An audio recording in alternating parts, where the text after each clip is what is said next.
So are the tassels supposed to be on the left side or on the right side?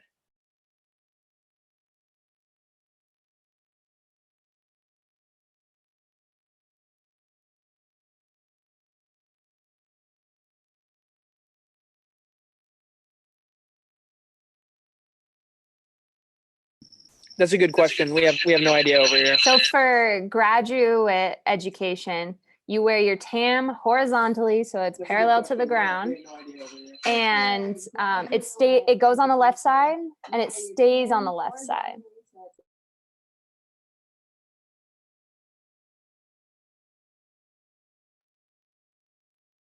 It's only in undergrad that you move the tassel.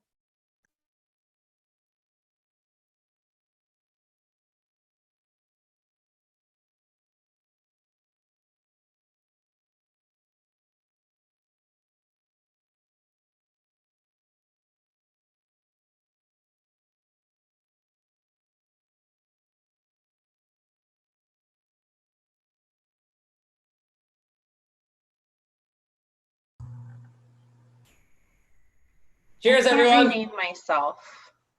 This is all live right now. Cheers, we did it. As my wife reminds me that this is all live. John, you are over 21. True, but she's not talking about the alcohol part. She's minding me to watch my mouth.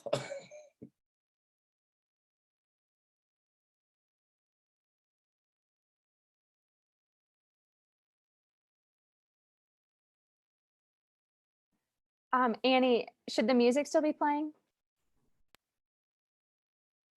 Should be, is it not?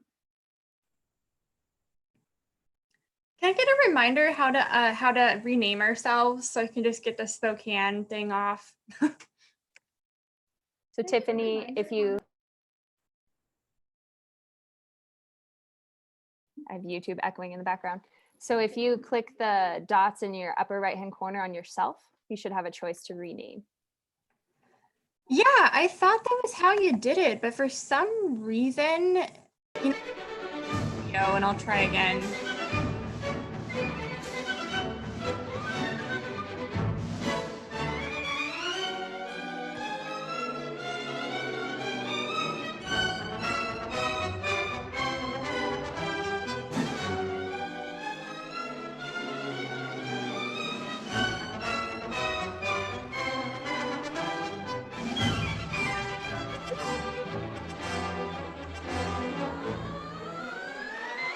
Kenzie, is the music back? Can everybody hear me? Is that okay? Yes, Josh. Like my awesome. Doing good right there.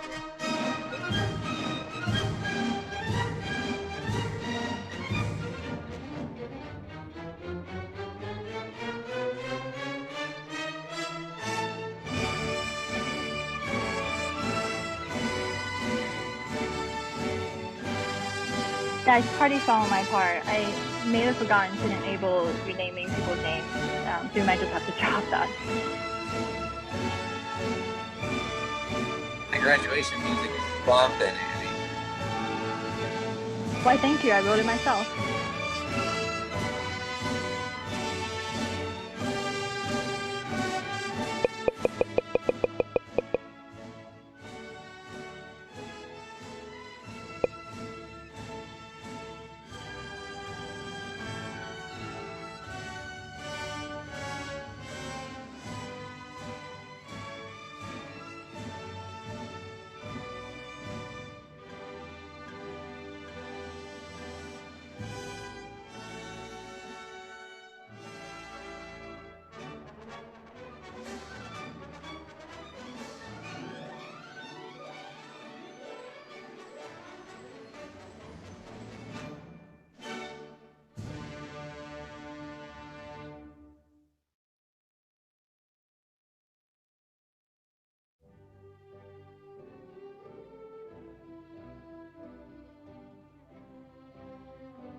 How come I don't get a cap and gown?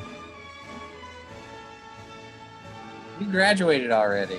What's all you got? The only thing I get on my head is my bad hair. You could buy one, Bill, if you weren't so cheap. Tim, you could buy one for me. Let's get it straight. Cheapskate. It could be like one of those Tam O'Shanter farmer's hats. I support that. You could have like an I Heart Heirloom Grains sticker on it. Fair trade, shade grown.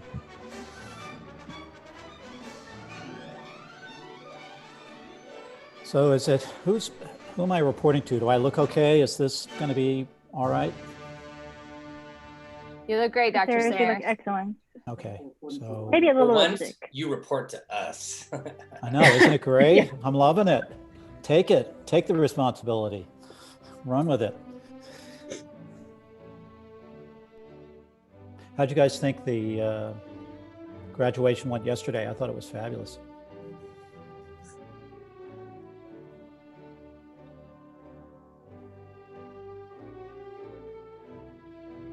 We're excited for today. This will be much better. Oh, is that Deborah? That would be me. Oh, how are you doing? Doing well. Oh, this is so exciting. I know, isn't it?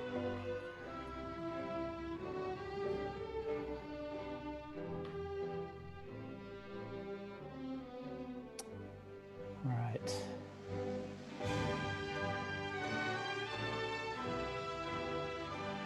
Testes, 1, 2, 3. Can everyone hear me? Yes, Howard. You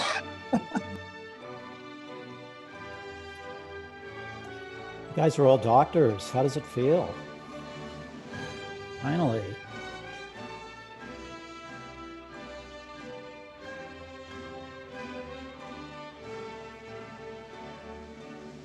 Isla approves.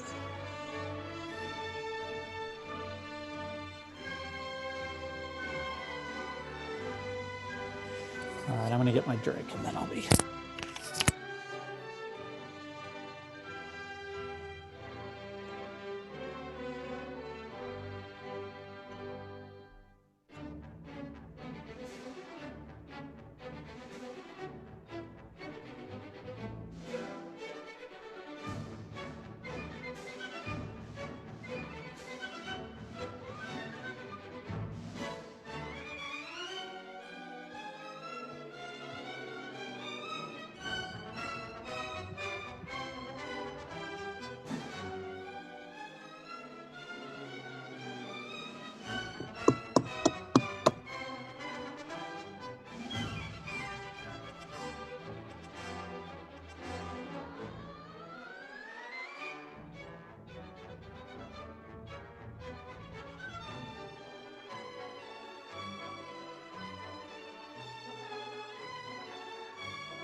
Kong, how'd you get on here?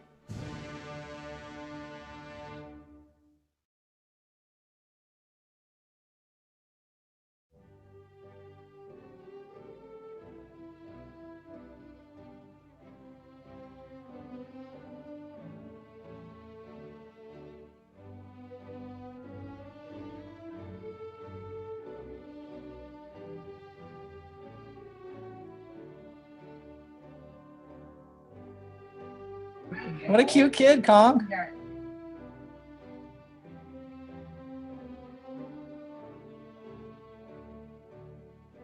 Thanks.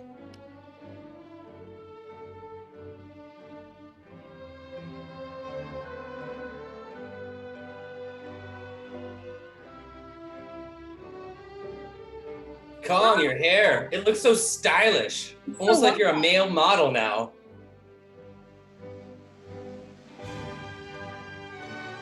It's my teen heartthrob look.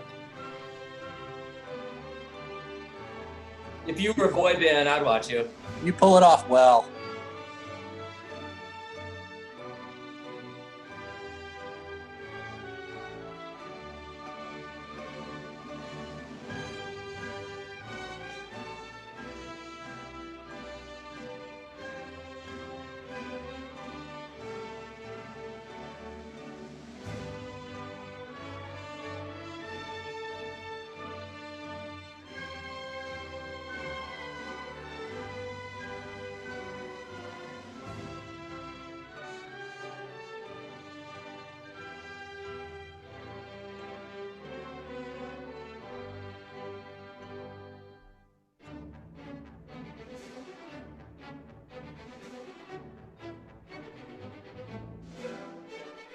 Danny, what happened to all your hair?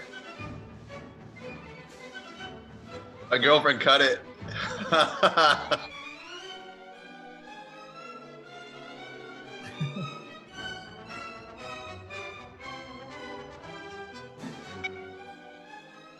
see you, Danny. I gotta find you on the screen.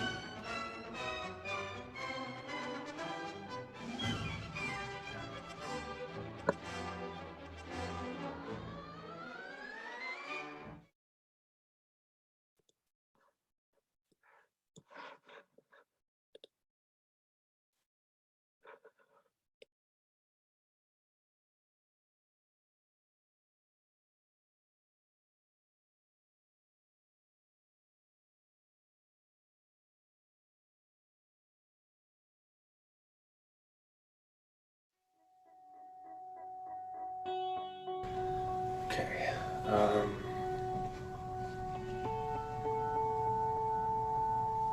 So the first day of medical school for me was kind of overwhelming. I think I was super anxious going into it. Not exactly sure what it was going to be, just knew it was going to be a lot of new people and a really long day. I thought it was really cool how many things we did like the week before school started. We ran the 5K, walked the 5K, some of us don't run. And we had a barbecue and we sort of got a chance to meet each other a little bit beforehand. And I really appreciated that because it felt like we got to bond a little and it wasn't quite as intense right at the start. The environment of collaboration has been probably the most surprising, but everybody really works together. Whether it's posting a resource they made on Facebook or asking other people if they need help, getting together to study outside of class. I've never felt so welcomed by another group of people. Life of a medical student includes lots of studying. We're in classes about 4 hours a day, and then we're in clinic about 4 hours every week. In the last 16 months, we've learned a lot of facts and academic stuff, but I think we've also really learned how to talk to patients and how to be compassionate with patients and see beyond a diagnosis and see to what people really need and what they are experiencing. A lot of our classmates like to study with groups when we know this material, but we also like to study on our own. We study in libraries, at cafes, and all over Spokane. That was another thing I was surprised about, was the fact that I've really been able to have a personal life. I think I had all of these preconceived misconceptions of what medical school was going to be like. Just nose to the grindstone, never see the daylight. And that's not how it is, and that's not how our teachers want it to be. We study together, we eat together, we try to do fun things together when we can. In the spring, it was sunny and it wasn't raining. And then it was winter and I could go skiing, and that's been amazing. And so it's just totally exceeded my expectations. I mean, I think we're all worried about a lot of things coming to medical school, but but I guess I was just worried about the whole imposter syndrome thing. The threshold of overwhelmed is right here, and we live right up on it, sort of redlining on that line. It's really easy to get pushed past that line into overwhelmed. And I think what's so powerful about the Spokane campus is that everyone is invested in each other, and that's what I appreciated most about being here in Spokane. Just knowing that you have faculty on your side is really comforting. My fantastic mentor, Dr. Gore, is really great at giving constructive feedback, but really builds us all up individually and works for me on my strengths and what I can work on. Words of thanks for just all the faculty being so supportive of us as people, beyond just what we're learning in the classroom. Like, I think every single faculty has made it clear that if we need help beyond just learning, just life in general, that they're willing to help us and do whatever to make us successful. In addition to that, again, I've never felt so supported by administrators. Their doors are truly always open. Carol is ready to talk to me whenever I have a question about things. Carrie and Deb always have jokes for us before our tests, which is just perfect. They're super cheesy. Aaron and Amy answer emails so fast and help us get the next step figured out. Dr. Sayers, Dr. Podek, Dr. McCarthy, they really care what the students feel like and how we are navigating, and they really want us to have the best experience that we can. And that's not something that I've really come across before in life.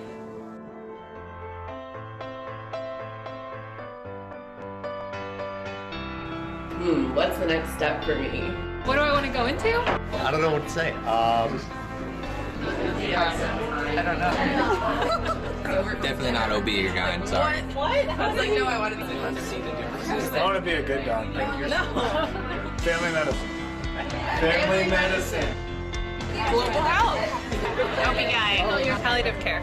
Interventional radiology. I want to practice rural medicine. Cardiothoracic surgery. Anesthesiology. Plastic surgery. Internal medicine. Diversity and equity in medicine. Pediatrics. Emergency medicine. I think I want to go into oncology. To our family, friends, and the faculty. And pets.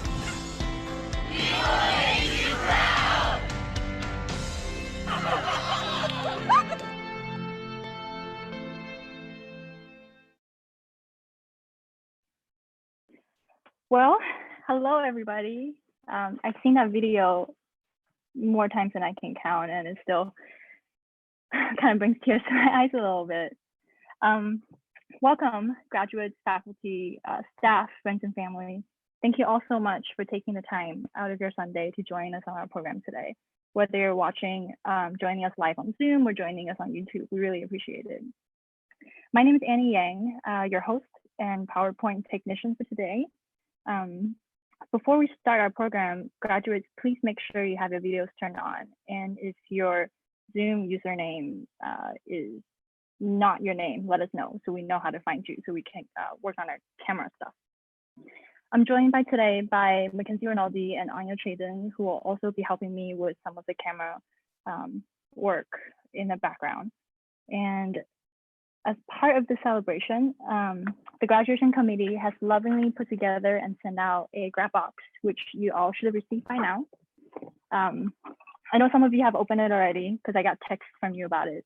But if not, to those of you who were able to wait, you are more than welcome to open it right now. There are a couple items in there that we want you to hold on to till at the end of the ceremony, but there are labels on there clearly indicating so. Now, without further ado, let's kickstart the celebration and welcome the Assistant Dean of the University of Washington School of Medicine of Spokane Foundations to deliver his welcome and opening address. Dr. Sayers? Well, hello, everybody. That's a great introduction, Annie, and I'm going to add that to my honorifics. Assistant Dean of the University of Washington. That's better than I could have hoped for. I have a few remarks here. I'll make these as brief as I possibly can. I wanted, first of all, to thank you all for the opportunity to talk with you one more time before you set off for the next stage in your careers. This will also be an opportunity, whether you like it or not, and through the magic of technology, to share yet another bad hair day with me. First and foremost, I would like to personally congratulate you all, in case you didn't see my comment in the YouTube chat box yesterday, on the immense and singular achievement of your doctorates in medicine. I doubt that there is any professional training that is more intellectually demanding, physically rigorous, or emotionally challenging. One of the many conundrums of our profession, because that's what we always deal with, however, is that we are not permitted necessarily to shout our achievements from the rooftops, but rather remain humble and respectful. Even after our training, we must remain constantly aware of our limitations. We can never know all the science, nor can we truly know the experience of the patient in front of us. I'll give you an example of a patient, a first-year student and I saw last fall. This was a 70-year-old man who had presented with a head injury. He suffered from a fall while playing tennis with his grandson. His and his wife's concern was whether his anticoagulant might have led to an intracranial bleed.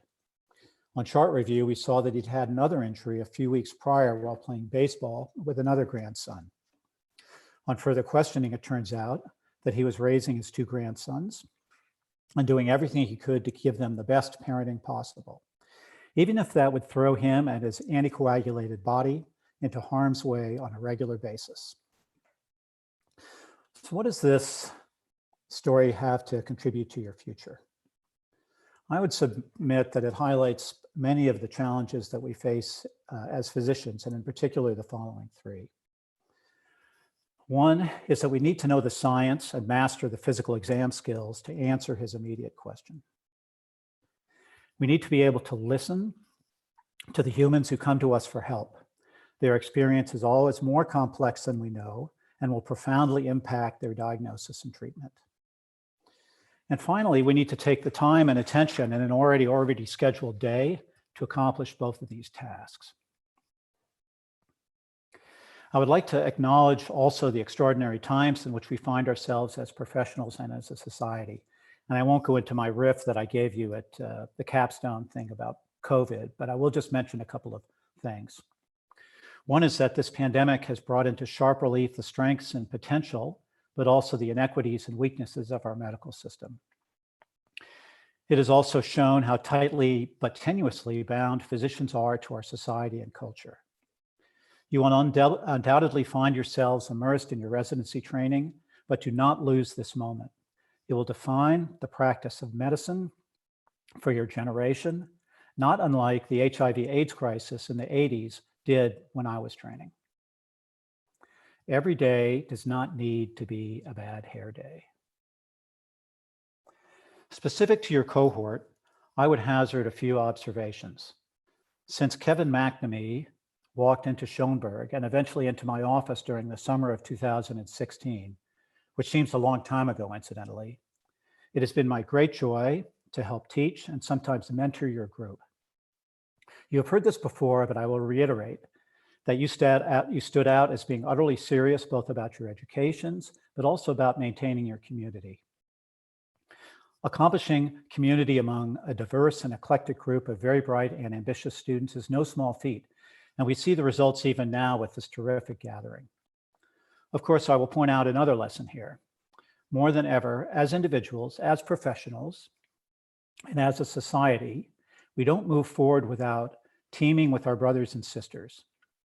In achieving that, you have demonstrated that it can be done and that we all benefit. Good job.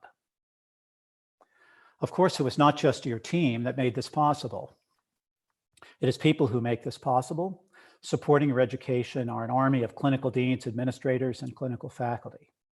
On this side of the mountains, your deans are Dr. Daryl Podick, Dr. Judy Swanson, Dr. John McCarthy, and Dr. Jeff Jones, who also have been involved in your admission to this school. They are supported locally by their administrative team, including Kelly Juarez and Elizabeth Evans.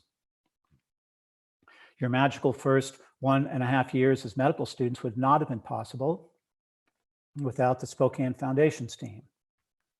The core of what we do are Carol Wiegand and her administrative team, Deborah Greene, Carrie Walker, Aaron Van Antwerp, and Robin Ferris. Do not forget these people who were just as serious about your education as you were. You are the lucky benefactors of an amazing and committed faculty team. Clinical guides represented today by Dr. Tim Chestnut and Dr. Mike Stevens. Your anatomist, Dr. Gallagher. College faculty led by Doctors Matt Holland and Janelle Clauser.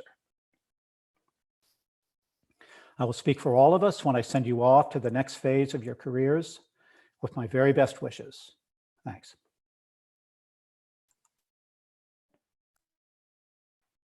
Thank you, Dr. Sayers, for your wonderful kind words and address to graduates. Next up is our keynote speaker today, Dr. Tim Chestnut. Lovingly referred to by some as Chesty, he has been one of our most fierce champions since day one of medical school. He doesn't just impart medical knowledge, he also dishes out little chestnut wisdoms on any and every topic, ranging from how to negotiate your first contract 3 to 6 years from now, more or less, to hunting in Africa. He is a clinical assistant professor in internal medicine and has led one of the most successful courses in our preclinical years. Now, before you ask, we do have a professional photo of him, but we made an intentional artistic choice to highlight him in his better hair days as a token of our gratitude. But of course, being Chestnut, he had to one-up us. And so instead, he volunteered the following photo. And this is how he would like to be represented. Ladies and gentlemen, please welcome Dr. Tim Chestnut. Thank you, Annie. Hopefully everybody can hear me.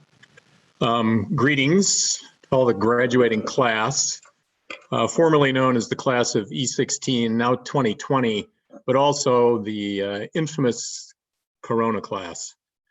A special thanks to all the family and supportive people who've allowed you to be studying as hard as you have the last 4 years and get here. Thank you for asking me to give this talk today. It does confirm that your group is a bit of a risk takers, however. You were risk takers when you came to Spokane with the second year of a new curriculum, when you came to Gonzaga with its sort of marginal facilities, but the climate for education here was good and you accepted that risk, similar to accepting the risk of asking me to give this speech today. Since yesterday you had your formal hooding and became MDs, I'm going to refer today to a more informal talk and more collegial talk. I'm here at Schoenberg in honor of the first 2 years that you were caged up in this small room. And we only have about 100 slides to go in the next 15 minutes. No, just kidding. No more death by PowerPoint. There'll be, I think, 2 slides that I do want to show later as I talk. I doubt you asked me here for any flowery, poetic speech that you wanted me to give, but because continuously through the last 4 years, for medical students, I've tried to speak up in issues that I thought were important to them and with some direct conversation. Some of that I want to talk about today. First, a caution. Remember that your personal relationships are the bedrock of your future life. From personal experience and witnessing many other relationships that I have in medicine over the last 40 years, just remember that that bedrock is incredibly important, and medicine has a way of sucking the life out of you and will tempt you to sacrifice that bedrock if you let it. Your generation is well known for better balance than the generation that I worked in. Please keep that up.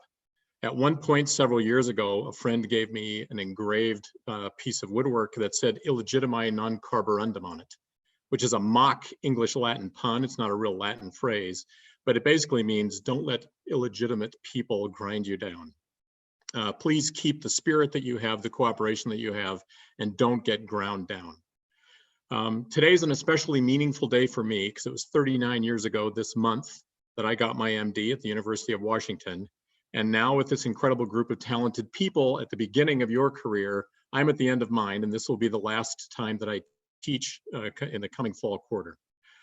A few other comments or suggestions for you. Now that you're at the end of your formal training as doctors, I think it's a good time to reflect, both on the good part of your medical training the last 4 years, but also on some of the bad parts of your medical training. You've gotten wonderful clinical training from fantastic faculty that Dr. Sayers has talked about.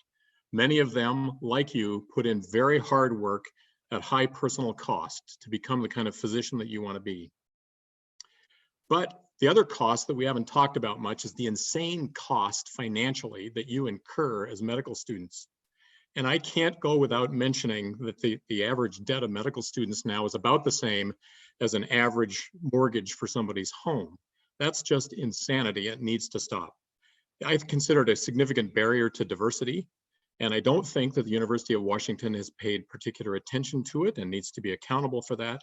So when they send you those letters after graduation asking you for your financial donations, remember that you can say to them, I want this to go to medical student tuition reduction and not to some endless bureaucracy on campus in Montlake and Seattle.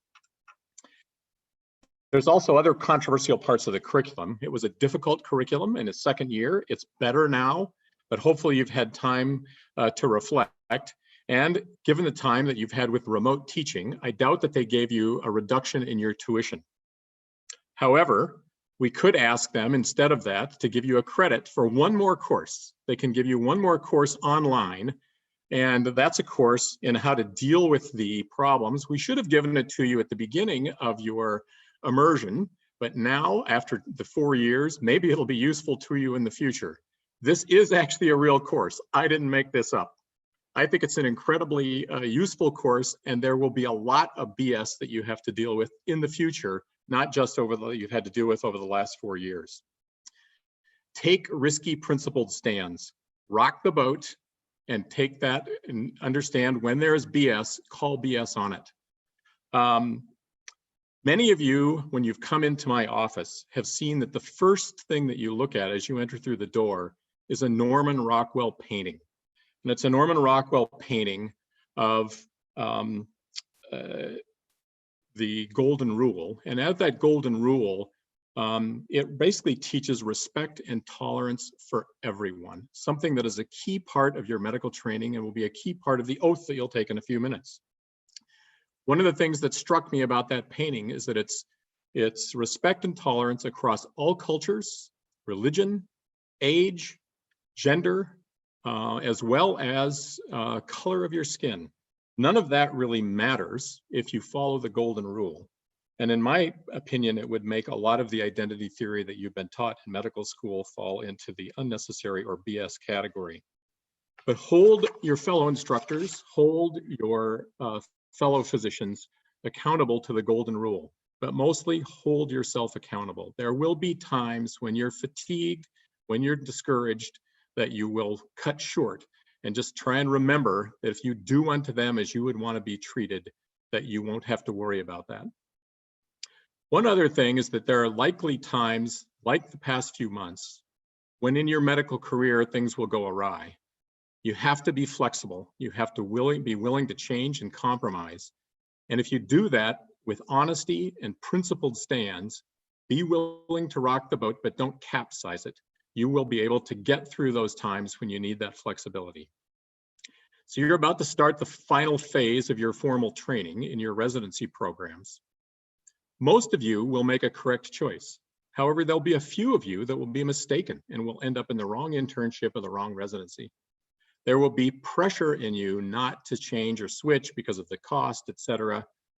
Another time to pull out that article and call BS. If it's a mistake and you get into your internship or residency and it's not what you're going to find fulfilling, then change. Don't worry about change, face it courageously. So in addition to all of that, you're about to take an oath that Mike Stevens will help administer, and that will be a roadmap to your future success. It'll be a commitment that you'll need to make. Everybody falls short of the principles in that oath. Recommit to it on a regular basis. Make time for it. You'll have to make time and admit when you come up short that you need to recommit to that. Many times during your medical careers, or especially early on, I said to you, you're smarter than we are, but we know more. Unfortunately, that is now at a transition. I think partly because I know less, but also because you all definitely know more. You will continue to learn more, and as you go on into your specialty training, you will definitely eclipse what we know. So no longer can we say that you're smarter and we know more. You're still smarter, but soon you will know more. Please use that. Our generation envies the power that you're going to have because of scientific developments and improvements in medical science. The potential that you have to make changes in a positive way far exceeds anything that we've been able to do. That includes in the medical care system as well as individual care of patients.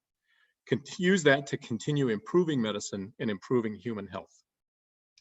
As I reflected on the comments that I was supposed to give today, I looked at all of your pictures and remembered the memories of different circumstances that those pictures evoked. I looked at the residencies that you'd all selected, and I just sat there with a smile, sly grin. Some people know it as a S-eating grin on my face all the time, or a smirk.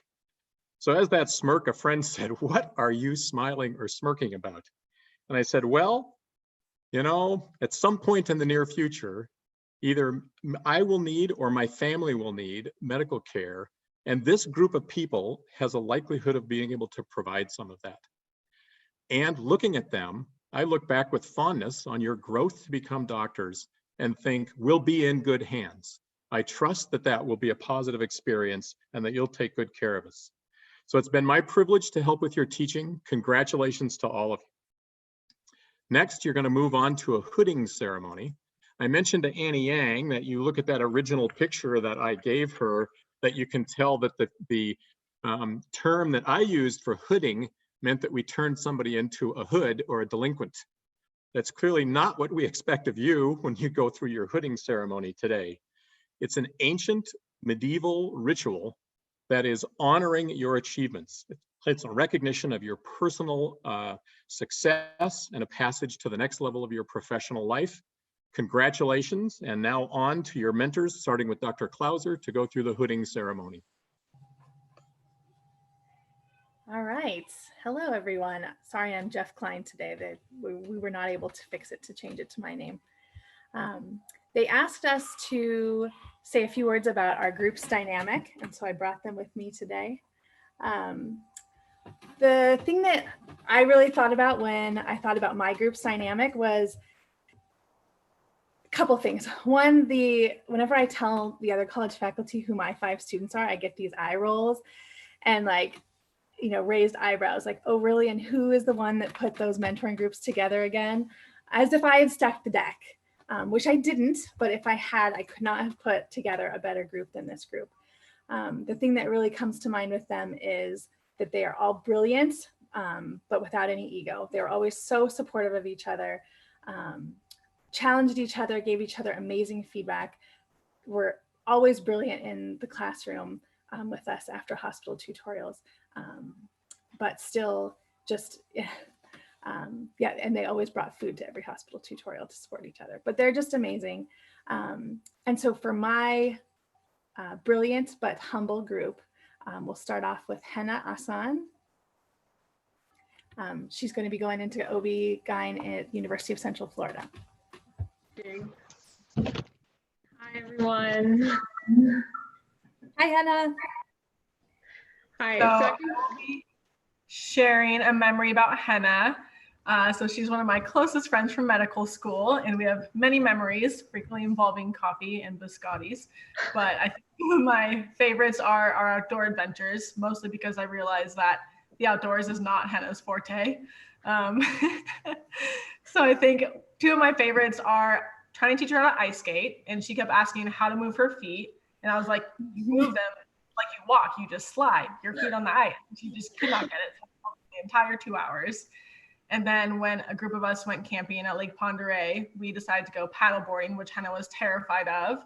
So I decided to take her out to the paddleboard, sat down, and I paddled, and Henna held on for dear life, holding a little froggy floaty around her stomach that's made for like 5-year-olds. And we paddled around, and she did not drown. And so far, the outdoors have not killed her. You're welcome. Thanks, Alex.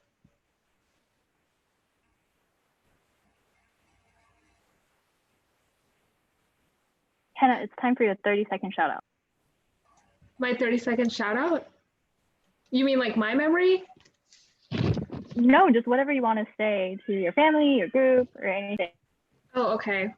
Well, I originally you know, when I applied to UW School of Medicine, did not know that I would end up in Spokane, but I think that it's the best thing that ever happened because I met amazing people and amazing faculty, and I had a really great time. And I just wouldn't have, going back, I wouldn't have changed it at all. And also thanks to my parents who have always supported me through all of it and always encouraged me, and I couldn't have done it without them.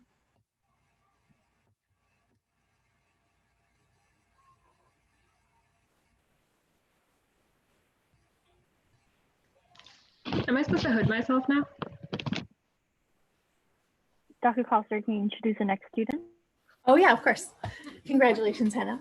All right, next up is Kaya Barth, and she is a member of AOA and also received the UW School of Medicine Service Learning Award and participated in the underserved pathway. And she is going into internal medicine at University of California, San Francisco. Hey, Kaya. All right, Melanie, are you there to give your... I am. Okay. Yeah.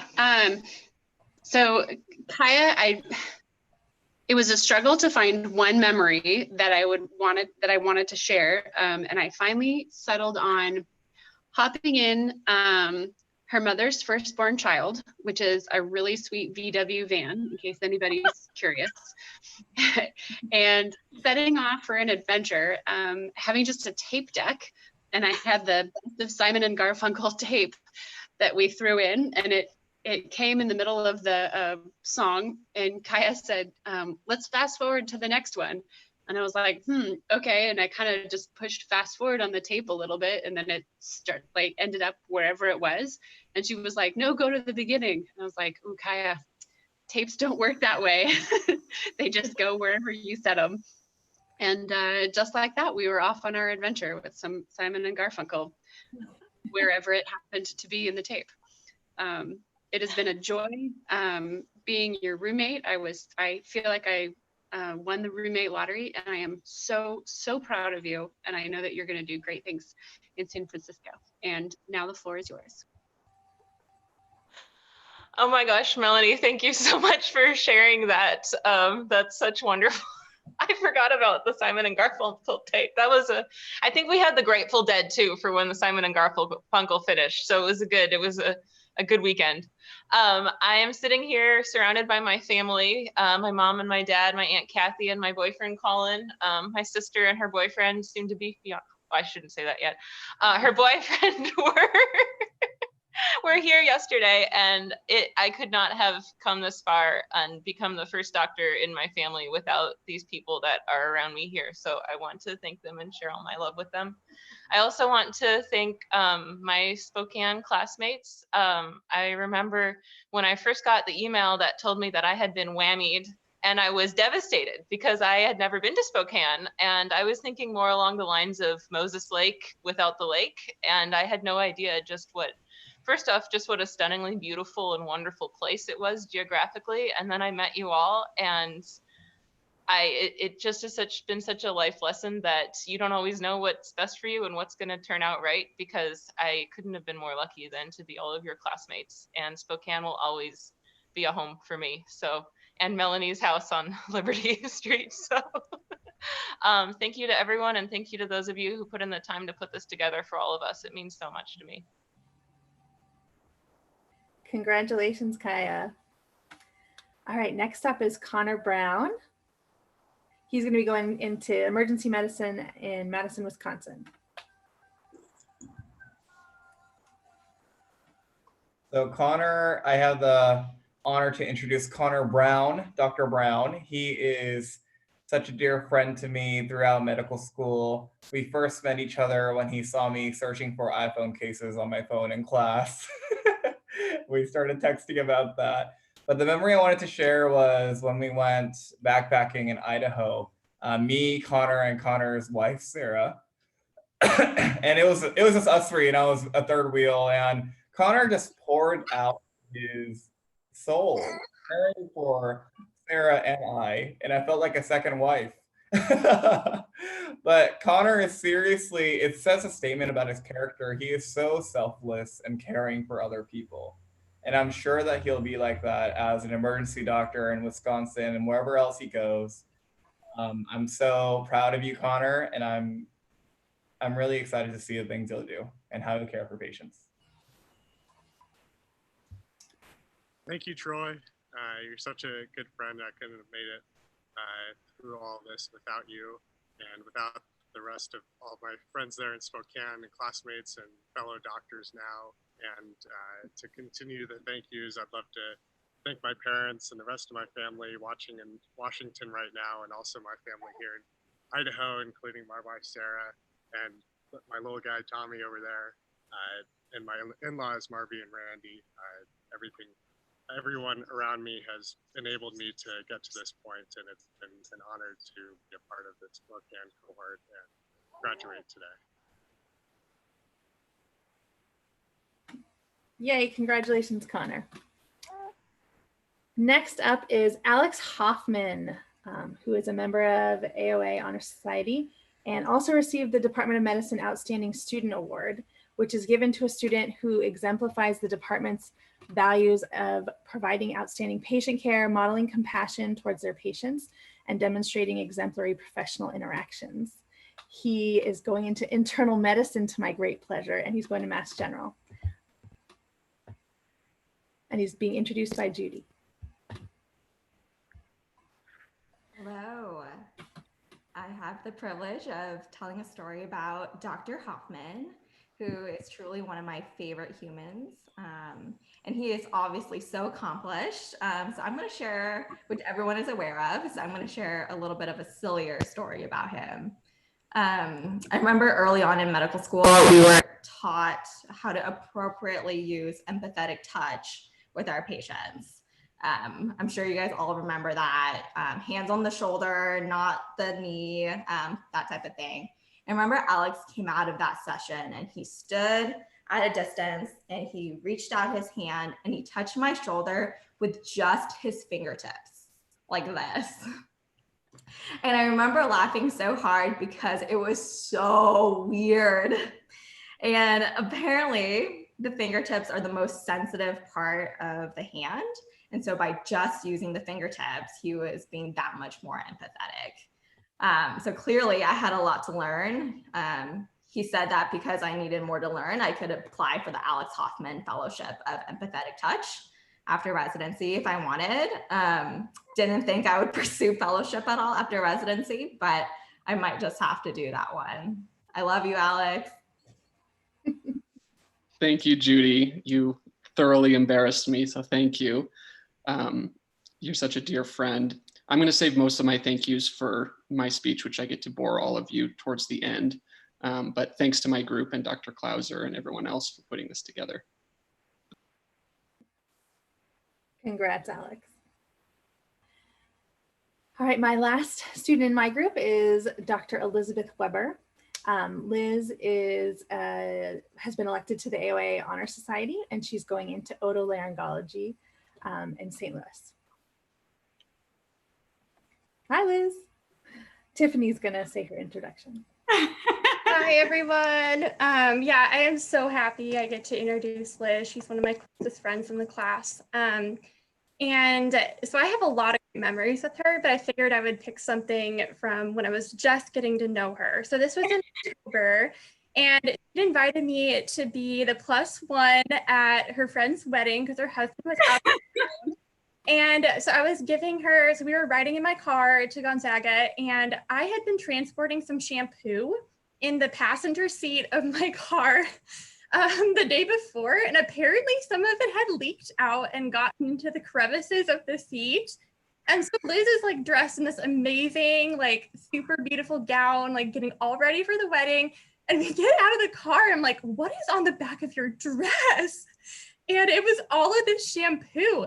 And so this is October, right? So like we don't know each other very well yet. And like I'm in the bathroom, like we're trying to like use paper towels and water to like get the shampoo off of her dress and like a hair dryer. And it was just the most hilarious experience. And I felt so bad about it. But Liz was like, super like happy and just like laughing the whole time. And I'm like, you know what? This girl is so positive, like so happy-go-lucky. I cannot wait to become better friends with her. Thank you so much, Tiff. That is like the perfect memory to share. Oh my goodness, it was a riot. Gosh, I feel like I have so many thanks to give. First and foremost to my wonderful supporting husband, Nick, and my parents, both my parents and then my in-laws as well. I'm just so thankful for my family support, my grandparents, aunts and uncles, and especially a huge shout out to the faculty at UW.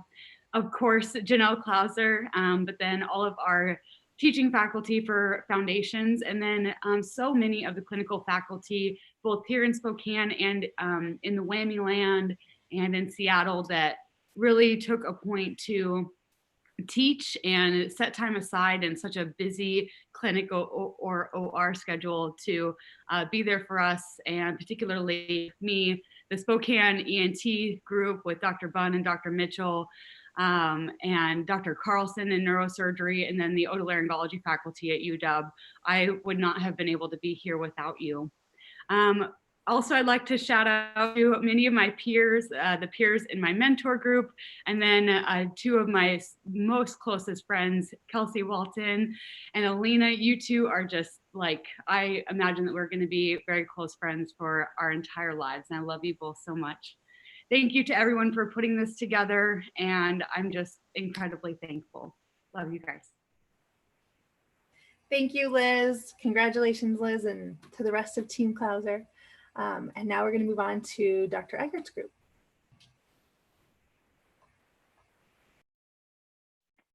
Hey, good afternoon. I have the pleasure of introducing my group, a diverse set of characters.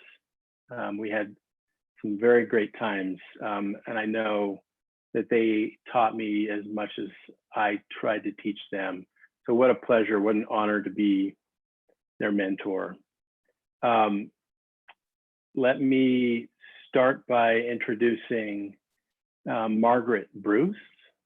Margaret is the recipient of the University of Washington School of Medicine Service Learning Award, and she'll be heading to the Medical College of Wisconsin to start her OBGYN residency.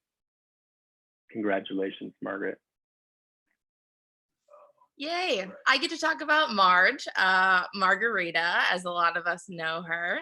A lot of good memories with Marge. For one, she got me and a lot of our study group through neurology with her genius neuroscience background during Mind, Brain, and Body. She also invited a lot of us over for kitten therapy with many of the foster cats that she had, and also got me hooked up with a cat that I've taken care of now for the last 4 summers. I remember when she scrambled, her and Danny scrambled a lot after the HOC lost their funding and got us a new student-run clinic, and she really was invested in the diabetes clinic and taught me the whole diabetes physical exam. And I can't wait, Marge, to see you in Wisconsin. Thanks so much, Laura. I'm actually here in Wisconsin right now. I just want to say thank you so much to the people who put this on today. This is amazing. And also big thanks to my parents, my mom who's with me, and my dad who's in Alaska. I couldn't do this without you guys. I really appreciate it.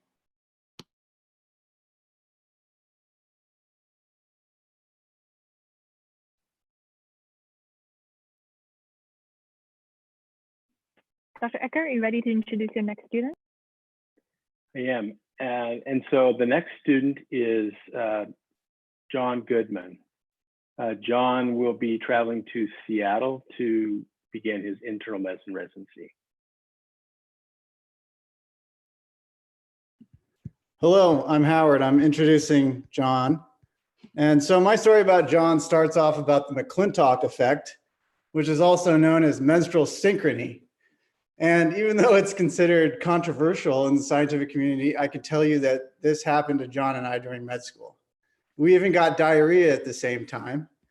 One night we were celebrating the end of one of the Foundations blocks by going to Baraccios in Spokane for dinner. Later that night, I was fighting the urge to vomit, salivating, super uncomfortable.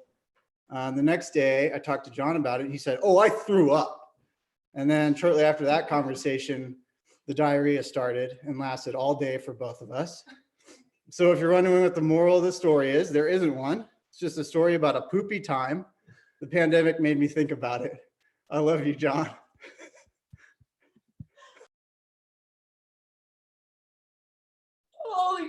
Oh my God, Howard, geez, yeah. Oh man, we did. It was, I'll spare you the details about what it looked like and what it smelled like, but yeah, it happened with both Howard and I. First off, so I guess my thank yous. First off, thank you to everybody who has put this on. This is super, super special. I first and foremost have to thank my incredible, amazing wife for her unwavering support throughout this, because I've been like bipolar throughout this entire time. Second would be, parents, Dad, Elodie, thanks so much for all your support. My siblings, very most importantly, because they've let me crash at their place during, during all of my clinical rotations. All my friends, family. I've got like the Delaters in the next room. You don't know who they are, but I appreciate them being here too. Padre, Aunt Patty, thanks guys for letting me do this. And I've always got a spare finger for everybody.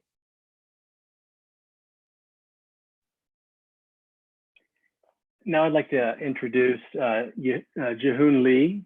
And Jahoon realized midway through medical school that he needed to follow his passion for research, and he transitioned into the MD PhD program, where he's now working on a project on cancer and molecular biology.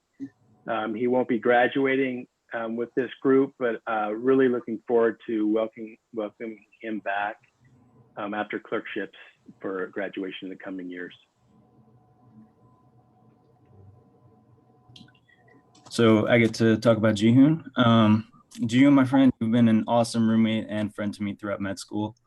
I have a lot of memories with you, but I think the one I want to share is the time there was that giant spider in your room, and you called me in it was just too big for one man to handle. So we came down and we tried to destroy the spider with a 2x6, and we ended up blasting a hole through your ceiling.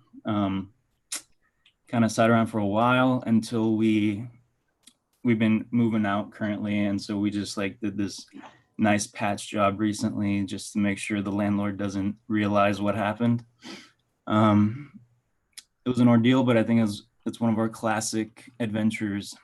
And although you're not graduating with us, you've been a huge part of my med school experience, so thank you for that, and best of luck with your PhD. Yeah, thank you, Suresh. For context, that spider is, I looked it up, I think it's a giant house spider. It moves at 1.73 feet per second. It's very fast. So yeah, also I ran out of bug spray. So it was worth it. Anyway, thank you all for your support throughout med school so far. I learned a lot about medicine on the clinical side, and now I'm looking forward to continuing to explore medicine on the molecular side.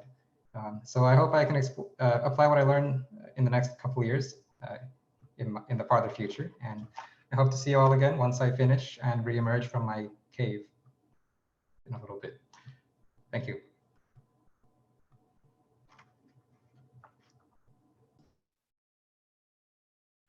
Okay, so thank you, and again for the opportunity to spend time with you these last few years, and congratulations.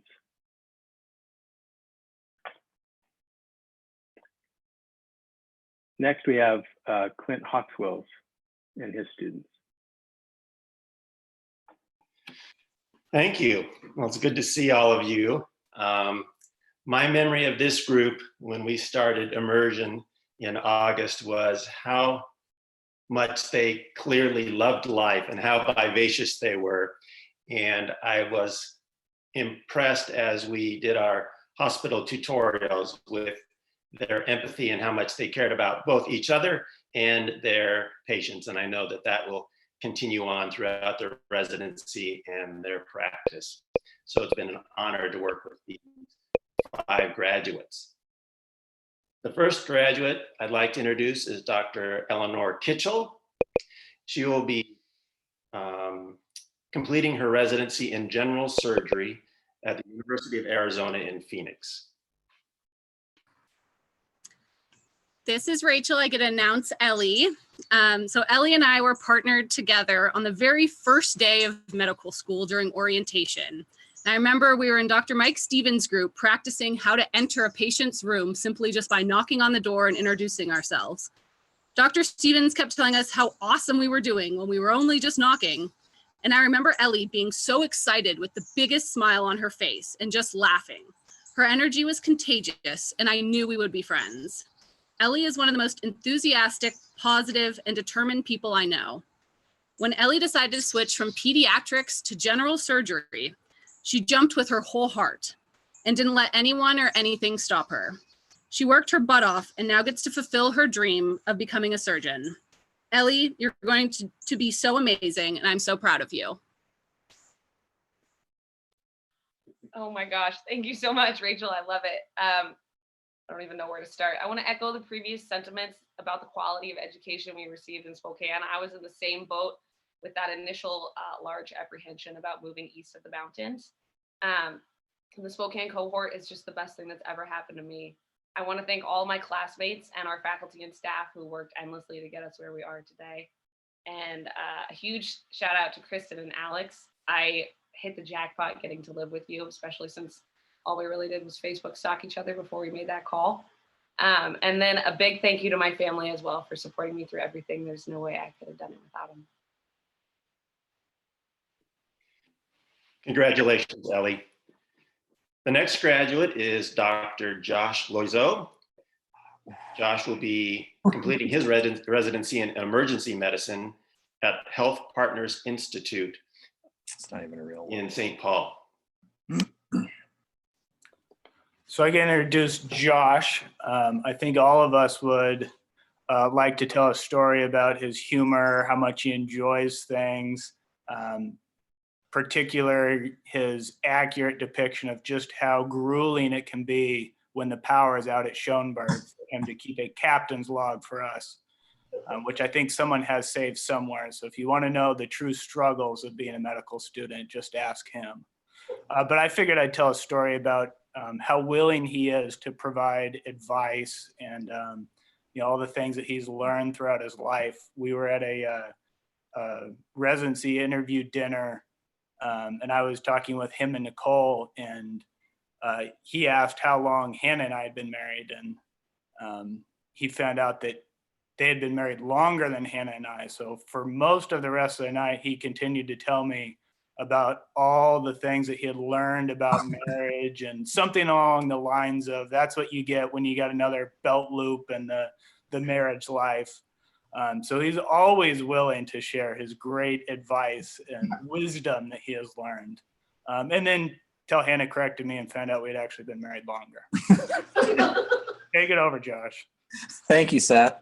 Thank you to my whole family getting through med school. Honestly, thank the Lord that I even got in, really. 3.63 average of GPA, you don't really get into med school. But somehow the Lord knew that, I should be a doctor, and put me with amazing colleagues and friends, especially friends who Seth continued to do family medicine and then lie and then switched to internal medicine. But I love each and every one of you. But thank you. Congratulations, Josh. The next graduate is Dr. Sarah McHugh. Sarah is a member of the Gold Humanism Honor Society, and she will be completing her residency in pediatrics at the University of Washington, Alaska site. All right, I'm so glad I get to share a memory about Sarah. Earlier this year, Sarah and I bumped into each other in the hall while rotating at the same hospital. While we excitedly began catching up, Sarah whipped out a dozen home-baked cookies out of her messenger bag that she had baked the night before. She said she had been hoping she would bump into a classmate so she could give them these home-baked cookies. They were so good. I'm drooling just thinking about them right now. How much I like the cookies. Sarah insisted I take the whole dozen home. To me, This memory exemplifies the kindness and generosity I see in Sarah every day. She goes above and beyond to make everyone's day better. She's selfless and empathetic, and she's a true friend. Not only that, she's a brave adventurer who has summited countless mountains and guided people to hike the most beautiful trails. Her strength and resilience is truly inspiring. Sarah, it has been so wonderful becoming your friend, and I am so excited for the many more adventures we have in store together as co-residents at Seattle Children's. She's going there too. Thank you, Natalie. You are an amazing human being, and I can't wait to be in residency with you and Bella. It's going to be awesome.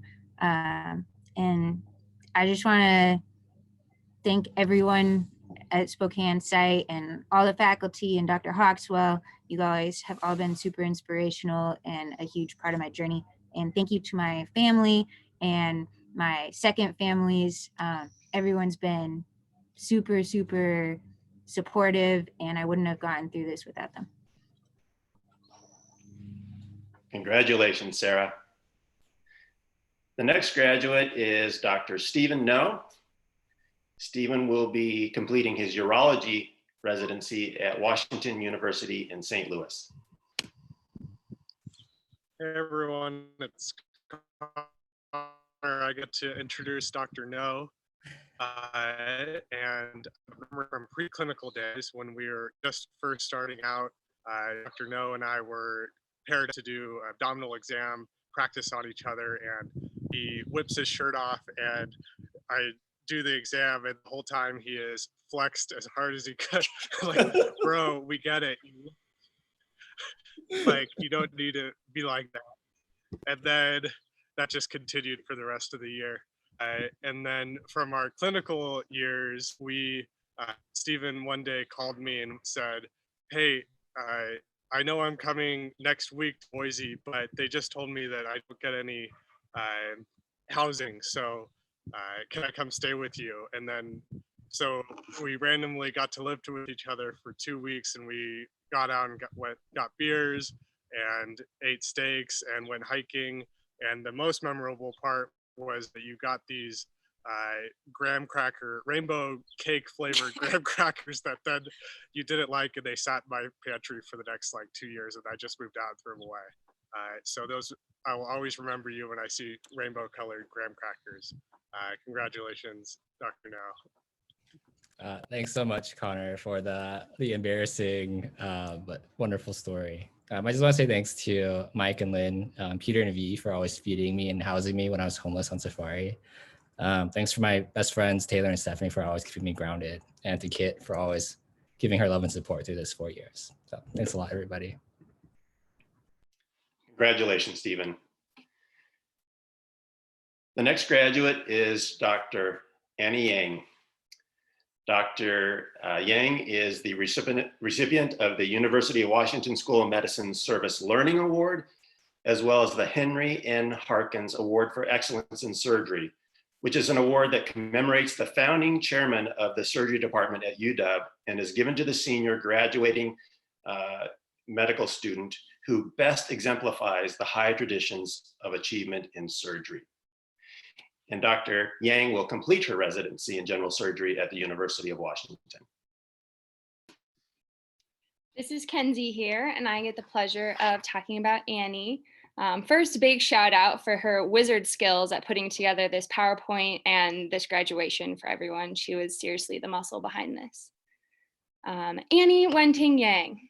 After I got hit hard by the fire hose of medical school during MCBD, our Sunday night cram sessions with your delicious cooking and Biru trying to lay on both of our laptops saved me from drowning. You have the quiet strength of a mountain, offering support for others to lean on you while gently guiding to find the strength within themselves. You stand tall in adversity and have a warm, molten center of sincerity. Dr. Yang, you will be an excellent general surgeon with your aptitude for precision and also because you lean hard on your heart. I'm proud to call you my friend and now my colleague. Love you. Oh, Kenzie, you know how uncomfortable this makes me. I thank you so much. I love you, really. You were my first friend in med school, and I'm super glad that we're able to collaborate on this project together and get everything going. I'm joined here by my family, my father, my aunt, my brother, sister-in-law, and my niece, baby Isla. And there's also my mom watching in Taiwan and my girlfriend watching in Taiwan. Thank you all so much for everything you've done. You've supported me. There's no way that I could get here on my own. And a huge shout out to Spokane, like everybody in Spokane. I know everybody said the same thing, but going to Spokane was the best decision of my entire life. Thank you all so much. I love you all. Congratulations, Dr. Yang. It's been an honor and my privilege to work with the 5 of you, and you are outstanding human beings, and I know you will be excellent physicians. So here's to you. The next students will be introduced by Dr. Nan Smith. Okay. So Dr. Godfrey, Dr. Shepard, Dr. Yang, and Dr. Sotelo, who can't be with us right now. It has been just so much fun and a real privilege to be your mentor over the last 4 years. You have taught me a lot. You've been very patient listening to my stories about medicine, about family, all the pictures of trees and grandkids and those things. But on a more serious note, it's from the very beginning of term 1, your care, your compassion, both for each other, for your classmates, and for your patients is what I'll always really remember. And it just carried through the whole 4 years. You folks are so ready to move on to the next step in this wonderful adventure. And I am so excited to welcome you to our profession. So first, I would like to introduce Dr. Rachel Godfrey. And she will be doing emergency medicine at Maine Medical Center, and she's about halfway there already across the country. So, yes, I am currently in Chattanooga, Tennessee, so on my way to Maine. So first, I want to thank my family, my mom and dad, and my sisters and extended family for helping me achieve this lifelong dream. My boyfriend Thomas for his constant support through school, and then of course my roommates Bella and Judy for making everything so fun and made this journey really amazing. I'm so grateful that I got to spend my time at UW Medicine in Spokane. This class was the definition of a team. We all supported each other wholeheartedly. From Dylan's shared study guides, Jenna's PowerPoints, and endless other classmates putting in their time to make sure everyone succeeded and no one was left behind. It was beautiful to be a part of and gives me so much faith as I enter residency. The friends I have made during medical school will be my friends for life, and I'm so proud of everyone. Rachel, this is Bella. I'm going to talk about you for a second. Great, go ahead. So I had the great and wonderful joy of living with Rachel in what we fondly named house number 7 for the first 18 months of medical school. I know a lot of us have many memories in that house. Rachel is bold and fierce. She is an encourager and a cheerleader. She chases after her goals and meets them in a way that has always inspired me. On the day of her step 2 exam, she fell and split her head open right before departing for the test center. And she still took that gosh darn test, all 8 hours of it, the Prometric staff offering her tissues to dab the blood. In true Rachel fashion, she still got a kick-ass score. Rachel, you bring the fun and energy and dear friendship to so many of us. We are all better because of knowing you. Dr. Godfred, you are a shining star and you are going to be the most amazing ER doc ever. Thank you so much, Bella. oh.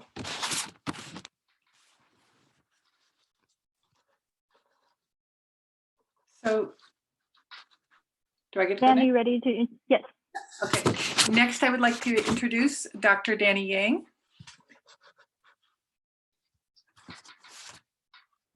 And Danny is a recipient of the UW Service Learning Award and is going to be starting a psychiatry residency at Providence Sacred Heart Medical Center right here in Spokane, which delights all of us. So this is Stephen Danny. I have the privilege of introducing Dr. Yang. My favorite memory of Danny actually occurred during our first week of MCBD. I felt like at that time, no one knew what was going on and everyone was just trying to adapt. For me, I was struggling. And I remember sitting in class and I looked over to my right. I see Danny with his black glasses, his arms were crossed, his chin on his chest, and his eyes were closed shut and mouth was open with drool coming out of his mouth. I lost it and I just started laughing. And that's when I realized that med school was going to be an adventure and we were all in for a wild ride. And so that's how the trend of taking pictures for medical students falling asleep and putting it on Facebook began. And Danny was definitely our most frequent star. Jokes aside, Danny was the person who you can always rely on to be a good friend. When you needed someone to lean on, he listened. He definitely cared. He was always there to make you laugh. Congrats, Danny. Very proud of you, and I'm so blessed to have you as my friend. Thanks, Stephen. Appreciate you putting me on blast there, but yeah, we had some good times for sure. Yeah, I just wanted to thank everyone. Take some time to thank everybody. My family's right here with me. My girlfriend Hannah, my brother, Chad and Michelle, who are listening in. You guys have been the best friends throughout this journey. I appreciate that. And then all of you guys, you guys definitely changed my perspective on Spokane and really helped me kind of grow into the person I am. And I really appreciate all you guys' patience and time. So thanks again. And lastly, only slightly out of order, I would like to introduce Dr. Elizabeth Shepard. Dr. Shepard is a member of the AOA Honor Society, and she will be starting a residency in plastic surgery at Oregon Health Science University. Hi, it's Kenzie again, and I get to talk about Elizabeth. Since the first day I met you, which was almost 9 years ago now, as UW freshmen, we like to hang out at the same place. I won't go into further details, but since we first met, you have exuded such a positive energy. You're a magnetic force that inspires other people to be positive too and keep working harder. You see all people as equal, and you proudly stand resolute against injustice and inequality. And when you made the switch from family medicine to plastic surgery, you dove in headfirst and never looked back. So Dr. Shepard, you will be a phenomenal plastic surgeon because you are already a fierce advocate and a true friend. Good luck. Thank you so much, Kenzie. That was really incredibly sweet of you to say. So I guess I'd like to say I am so proud and humbled to be here today. I decided to go to medical school when I was 16, and it feels surreal to finally be able to call myself a doctor. I wouldn't have been able to accomplish any of this without the support of my parents, George and Gail, who are tuning in from home. They've given me every opportunity to succeed in life. I really can't thank them enough. I'd also like to thank the rest of my family and my friends and my classmates for keeping me grounded and helping me remember what's important throughout this time. And then lastly, I'd like to thank Dr. Nan Smith, my college mentor, who has just been such an encouraging presence for these last 4 years. So thank you, guys.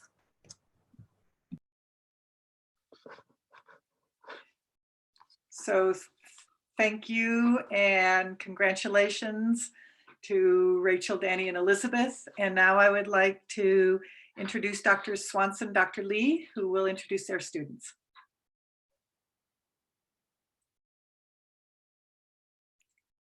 Hi, everybody. I want to say that I had the great pleasure of having this awesome group. Although we started in the second year, I had to take over for Dr. Swanson, so those were hard shoes to fill. But this was an amazing group. Although they are very different people, they each brought a unique perspective to the group, and they really gelled as a group. I mean, they challenged each other. They were empathetic. They were amazing with patients. And I think because they worked so well together, they all grew immensely during the course of the term. And so, yeah, it was a great pleasure being able to work with them through these few years. And so I'm going to introduce my students to you one at a time. The first one is Jennifer Cogburn, and Jen will be starting her residency in family medicine at the University of Colorado in Denver. Oh no. And I think there's a student introduction. Sorry.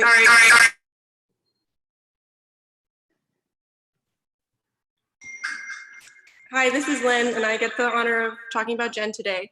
And I admire and love Jen for so many reasons, and not only because she's one of the smartest people I know, or because she has ridiculous athletic talent, but also because of how she shows up for the people in her life.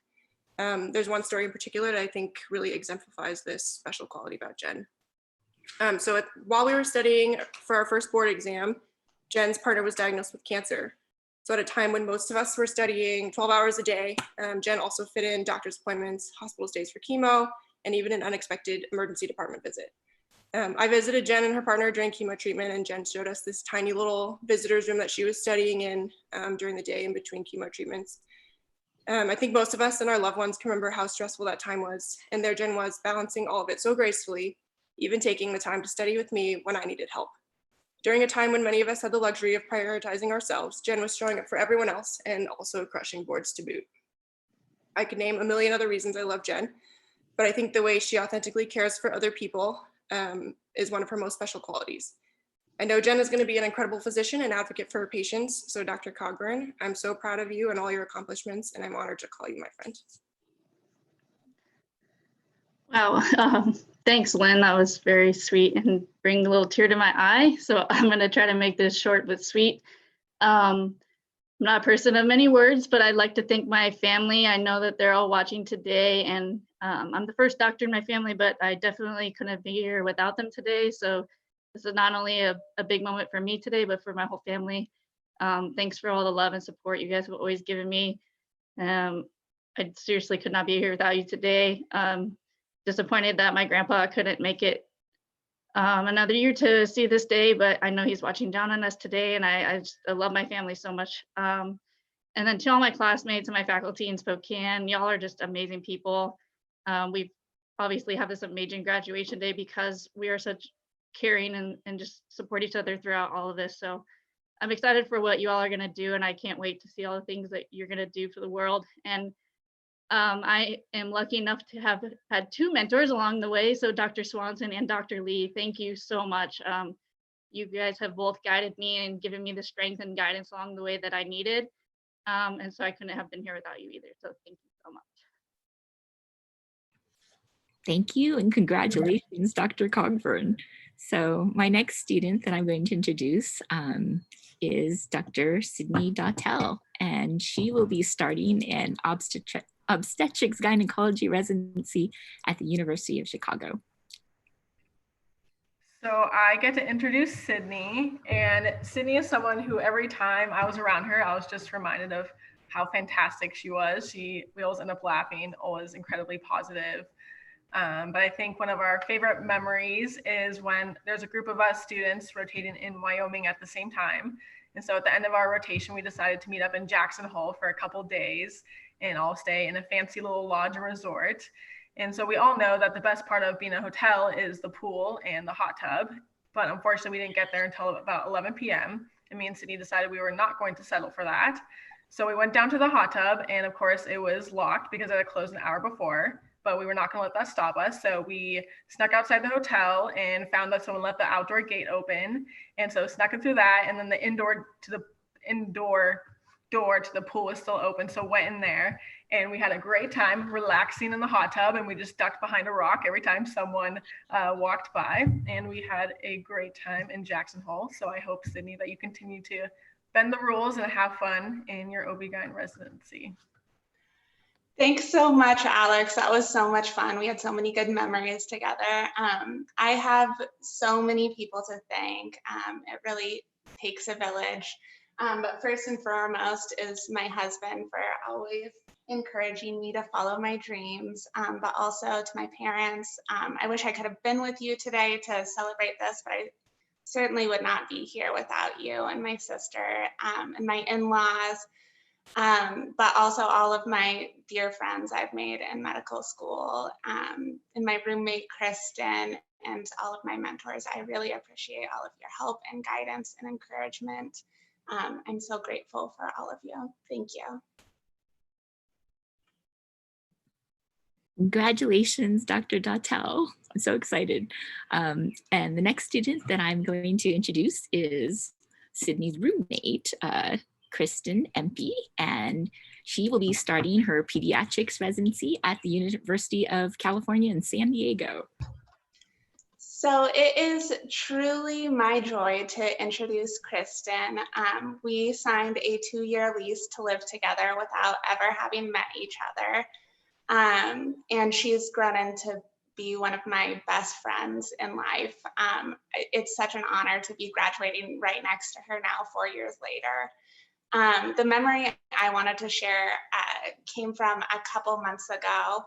And we were talking on the phone about our favorite memories from medical school. And she brought up a time where she was on the peds floor and she noticed that there was a kid that was especially scared and especially uncomfortable. And so she finished up her shift. And even though I'm sure she had a ton to do and a ton of studying, she went and found a Candyland board game and spent her free time then after her shift going and playing Candyland with that kiddo to make them feel a little bit more safe and a little more comfortable in the hospital. Because of that, I know you're going to be the best pediatrician, and I'm so proud to call you my friend. Your future patients are so lucky to have you. Oh, thank you so much, Sydney. Medical school definitely would not have been the same or maybe even successful without having Sydney by my side. So I appreciate her and those words so much. And I was another skeptical Spokaneite, and I think that this whole class just really made this experience amazing, and I couldn't have asked for better people to graduate with. We had such amazing faculty, and having the privilege of having Dr. Swanson and Dr. Lee as my mentors was great. And I appreciate my family and my friends for all of their support along the way. So thanks. Congratulations, Dr. Emphy. And the next student in our group I'm going to introduce is Sarush Norbach, and he's going to be starting a general surgery residency at the University of Tennessee. All right, so I get the privilege to talk about one of my best friends, Sarush. We were roommates and whatnot, so we have a lot of stories, but I'll try to keep this short and PG. But one of the memories that I have about Sarush that kind of just highlights what kind of person he is I think you guys all remember Sarush won that Women's Health Award for handing out condoms in a anyway, he won that Women's Health Award. And the reason why I think that's so funny was he was so humble about the whole thing. When I called him about what was going on in RUAP, he was just like, yeah, man, like I'm trying to find condoms to hand out, and it's kind of stressful. It's hard for me, but he was like downplaying what was going on. And, it turns out he was finding a way to really promote safer sex and like putting it in places that people could get without being judged and whatnot. And it was actually a pretty amazing project.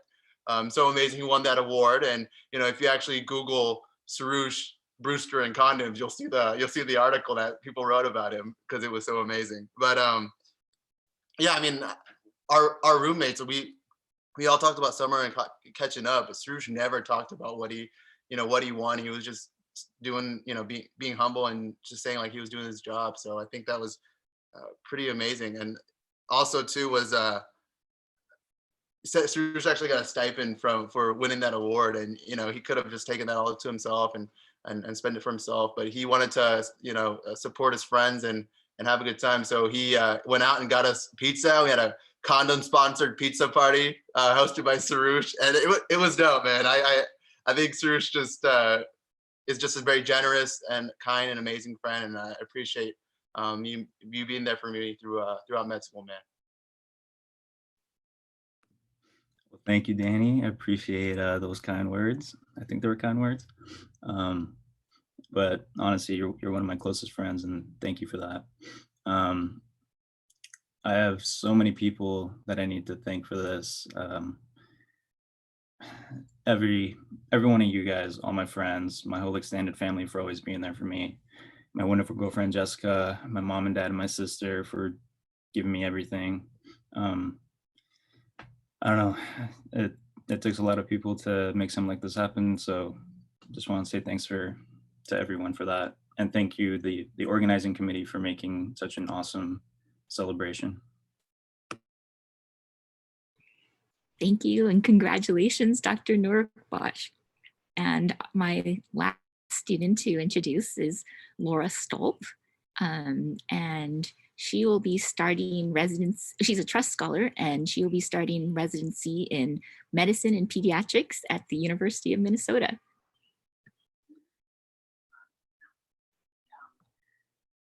Hi, this is Sylvia, and I'll be introducing Dr. Stolbrock, soon to be Dr. Stolbrock.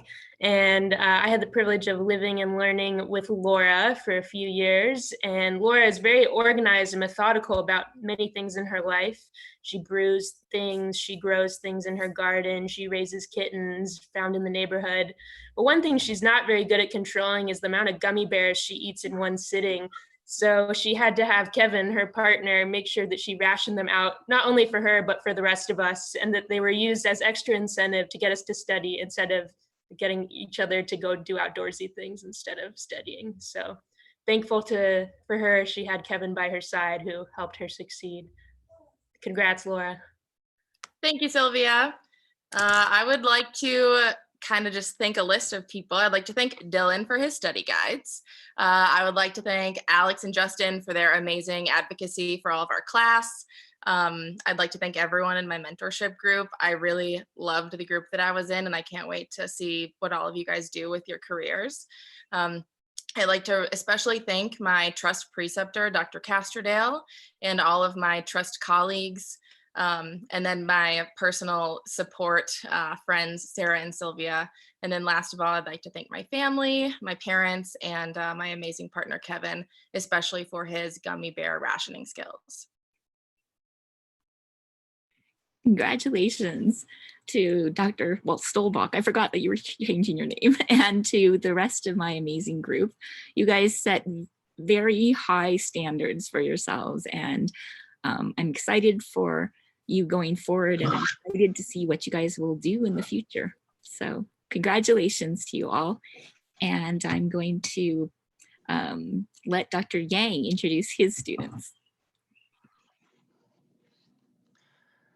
Hello, this is Dan Yang, the internist, not Dan Yang, the psychiatry resident to be. I need to clarify that from now on. Okay. Oh, congratulations, Danny. And it's a pleasure to introduce my 4 students here today. 4 years ago, I had pre-immersion with my students in Indian restaurant. Then I abandoned them for a Europe trip. The trip was awesome, by the way. So, but anyway, I came back and I learned to roll with them as a new mentor, and I couldn't be more privileged to be this group of 5's mentor. We have people. We have John from Small Town. We have a father in Jason. We have ultra athlete in Sylvia. We have a minority Judy, who was a headline news in the Montana Small Town, local celebrity. It was a great group. And so it's my pleasure to introduce, I think Jason comes first. Jason is going to the snowy and almost Canadian University of Vermont to apply his training anesthesiology. Hi, this is Justin, and I'm going to talk about Dr. Dixon. My story starts on my drive into my step 1 exam, which for everyone on the call is a 7-hour exam, pressure packed, the biggest board exam that we take in the beginning of medical school. And I was driving there, anxious, nervous, lots of pressure. And right before I pulled into the parking lot, I got a call from Jason, now Dr. Dixon. He wanted to tell me good luck. He wanted to make a few jokes and make me laugh. And there may or may not have been a Trump impression when he called me. So I think this really encapsulates who Jason is. He was thoughtful enough to remember what day my exam was, but he probably also calculated out exactly when I'd be pulling into the Prometric Center. And he wanted to reach out and make sure that my test went well. And so that is who Jason is. In addition to being one of the smartest people I've ever met, he's also one of the most thoughtful and one of the most funny people I know. He's done all of this medical school stuff, coming back to work after working at the Kaiser aluminum plant and a number of other jobs. And he has the most beautiful family, Katie and Eli. And my greatest regret with Jason is that I did not convince him to come do family medicine with me, but I guess the rest of the world and medicine needs anesthesiologists too. So congratulations, Dr. Dixon. We're really proud of you. Thanks, Justin. That was super generous.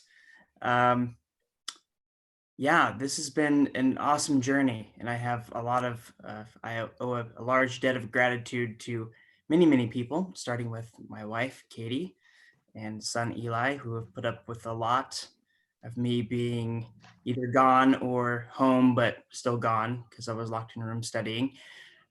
So they have made really this whole process possible. So then the rest of my family, they've always encouraged me to get out and make the best of myself. So I think this, I'm off to a good start.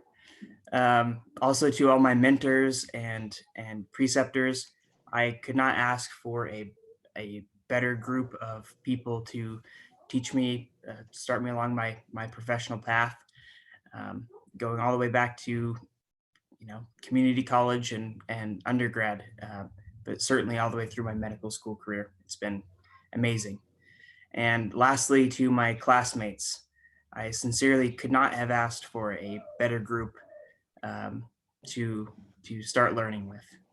I genuinely felt like I had 59 true friends every time I walked into the Schoenberg Center. So for that, I say thank you. I hope our paths cross again, and congratulations, everybody.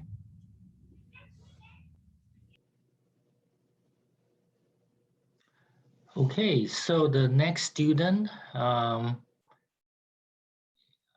is, I believe, John Gilmer, who's not able to be with us here today. I'll introduce John, okay. Even though, he's probably in the woods in Idaho somewhere. I love John. My wife will attest to that. Every time John comes over, I just get so giddy and scream and give him a big old hug. But I think the most thing that I like about John is he's very caring, very professional, and he's really courteous. He's a giant nerd too.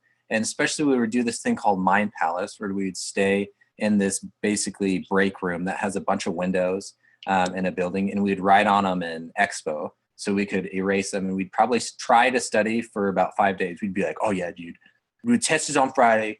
It's Monday. We got this. Wednesday would roll around and we'd be in there in the morning, and I would know full well if I mentioned one Scrubs quote or some video of something, it would just derail the whole conversation for 3 hours. So we would intentionally do that to each other and then panic the last day before the test and do fine. But I really attribute a lot of my success in medical school to John. Congratulations, John, wherever you are. May you enjoy the wilderness. I also want to say that I'm really, really thrilled that John's going to be back in Spokane. Going to be an internist, and I'm very happy about that. I can deflect all my tough patients to him too. So, okay, so the next student up will be Judy Han. Dr. Han going to attend the OB-GYN residency in UW. This is Bella again. I have the great pleasure of talking about Judy. So I also got to live with Judy in house number 7, along with Rachel, those first 18 months of medical school. When I think of Judy, I think of sour gummy worms, quoting Friends, and dancing in Rachel's car to September before every single test. I think of being Judy motivated, a phrase her college friends created for her, but which has stuck to this day. We all know how motivated Judy is. I think of the day she came home from a day at her gyn-onc specialty preceptorship and teared up as she told me stories about her patients. I think of when she offered to record and help compile the life story of a dying man while working in palliative care. I know I speak for everyone in this class when I say that when we think of Dr. Han, we will think of the way she made us all feel special and worthy. We know you will do the same for your patients. Oh, thank you so much, Bella. I thought I was going to make it honorary weeper here. I just have an immense amount of pride for all of you guys. I truly wouldn't have wanted to spend these last 4 years with any other group of humans.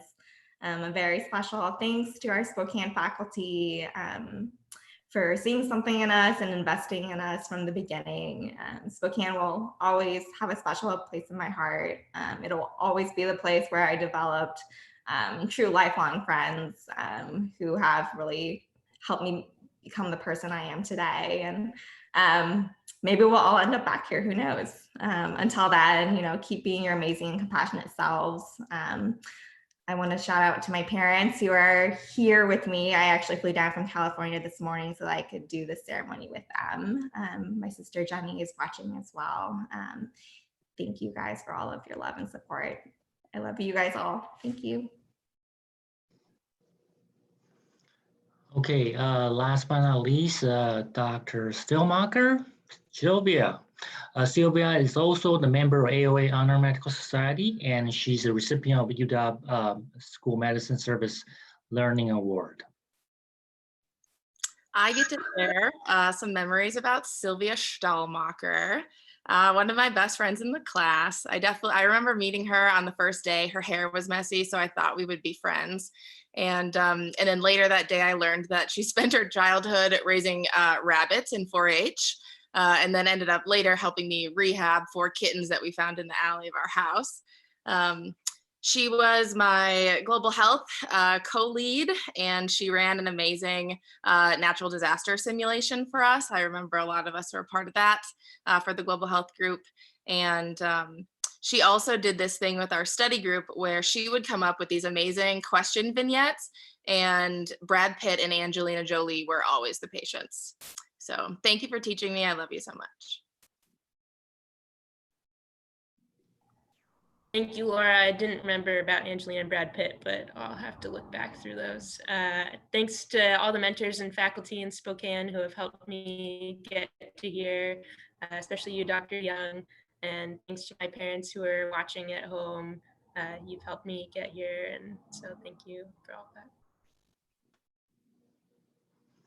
Well, it was, again, it's a privilege past 4 years working with each of you, and you guys are going to do well, and everything Dr. Chestnut says is true, and keep in touch, and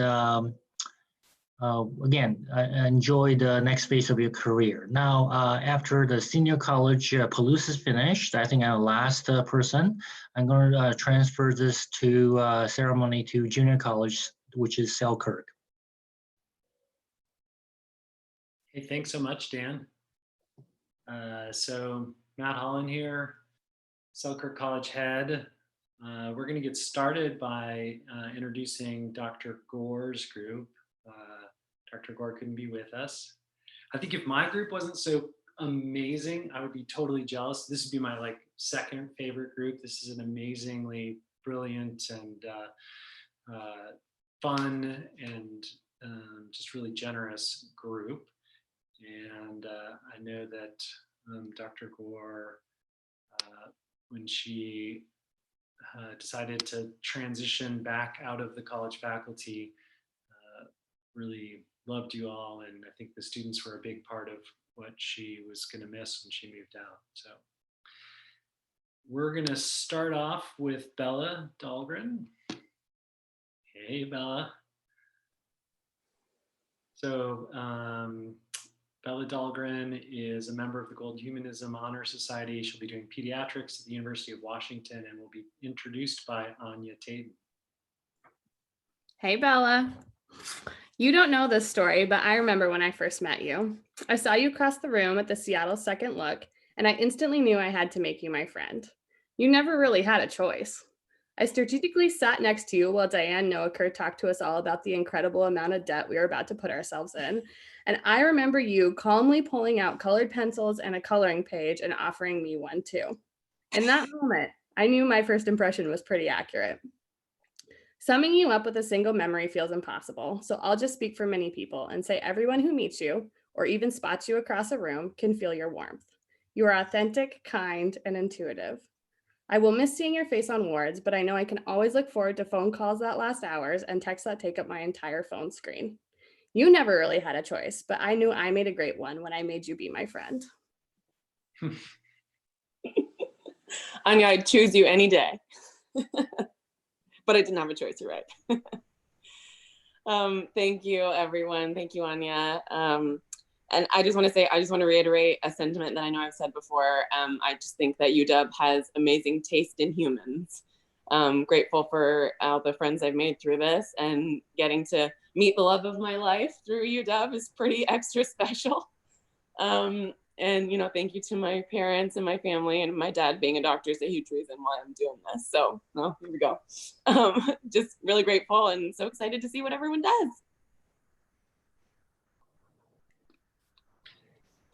Great. Next, thanks, Bella. We're gonna move to Hannah Dotson. I actually had the good fortune of working with Hannah when she was doing her internal medicine clerkship, and I can say, just having watched her for 3 months, there's really no more just sound and solid to the core human than Hannah. So she's gonna be an amazing doctor. They'll be doing family medicine at Kootenai Health in Coeur d'Alene, Idaho. So we get to keep her close, and she will be introduced by Kristen Cox. Hey everyone, I have the great pleasure of talking about Dr. Dotson. Hannah is one of the most kind and caring people I've ever met. And I'm so thankful that we've had this great opportunity to get to know each other. By some crazy miracle scheduling thing, it seems like we were always together on our third-year rotations. We had psych together, we had internal medicine together, and I loved all the studying we did right before cramming on those MBMEs. It was such a great time. And then even smaller, like crazy world coincidence, both were in Wyoming together. And you know, we were figuring out how to get the employee discount at the gym in Cheyenne, and then going down to Denver for the weekend.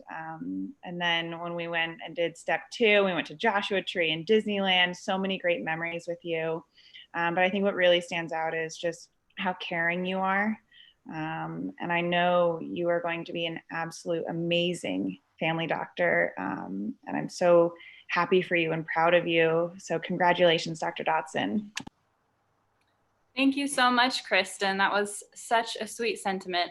And thank you to my parents and my sister, my grandparents, my in-laws, my mentors and friends. Thank you so much for supporting me through these years, and congratulations to everyone. Congratulations to you, Hannah. Next, Alexandra Vaughn. So Alexandra Vaughn's going to be doing emergency medicine all the way back in Maryland at Johns Hopkins University, and will be introduced by Hannah Hassan. Hi, everyone. I am really glad to be introducing Alex, as she's one of my best friends.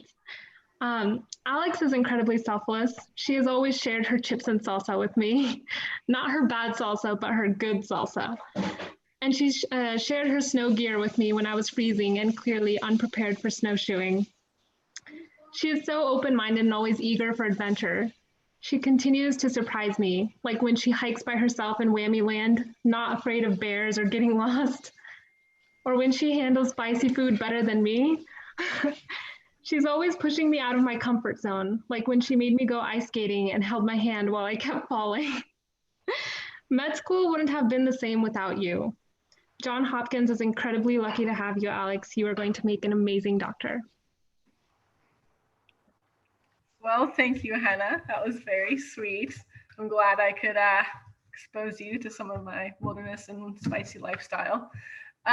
Just want to echo kind of some of the previous things of Spokane being an awesome site. I will say I chose it from the beginning, so I'm glad you all caught on. That was a great place. But all of you, all of my classmates and fellow doctors really became my family, as well as the clinical faculty there really brought us in and got to know each and every one of us. And then of course, thankful for all my family, my brother and my parents, especially for staying encouraging and supportive of me and making sure I didn't go homeless or hungry during all my whammy safaris and wandering around the Pacific Northwest. So thankful for them and thankful for everyone who had a role in my education.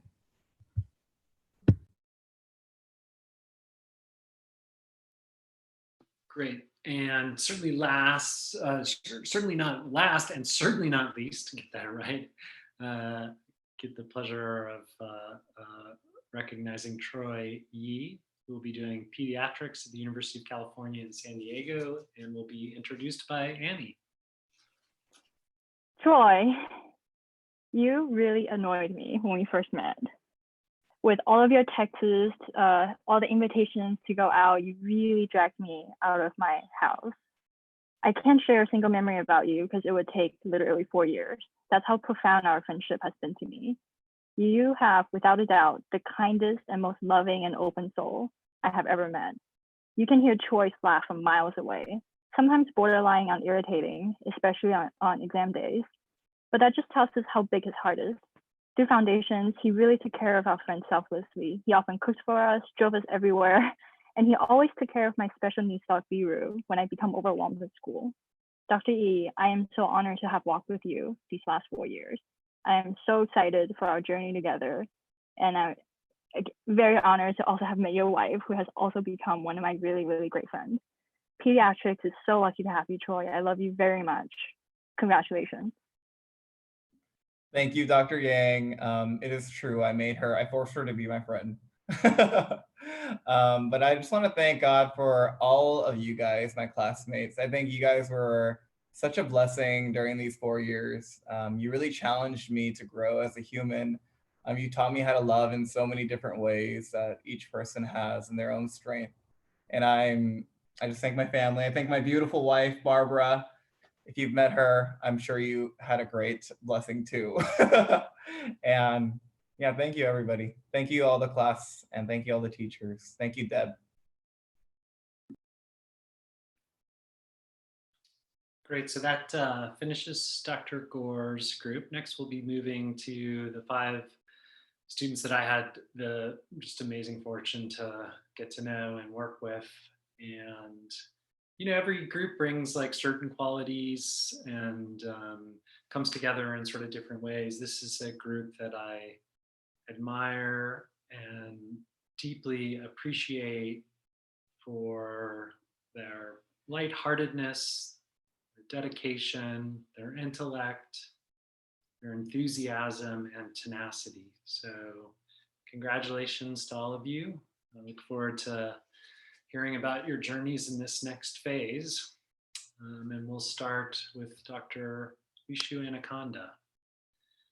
So Dr. Anaconda will be doing internal medicine at the University of Vermont and will be introduced by Ryan Lieberg.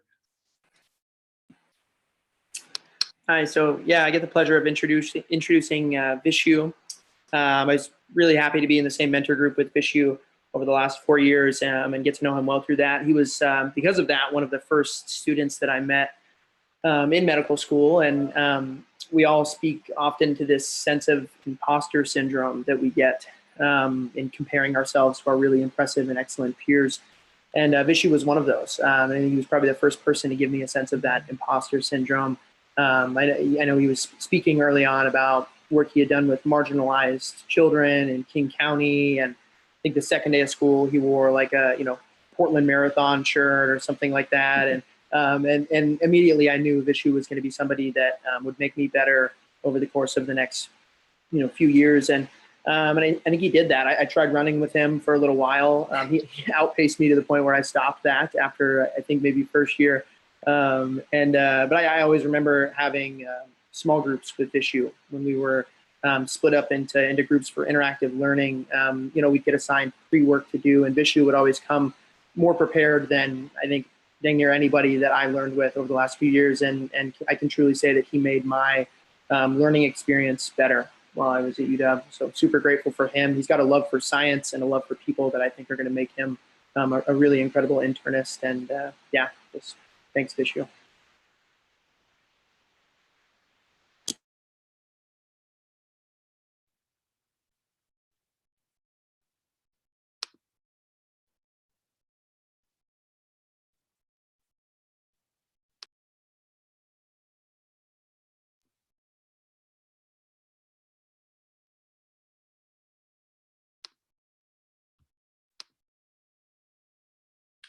And Annie, I don't know if okay.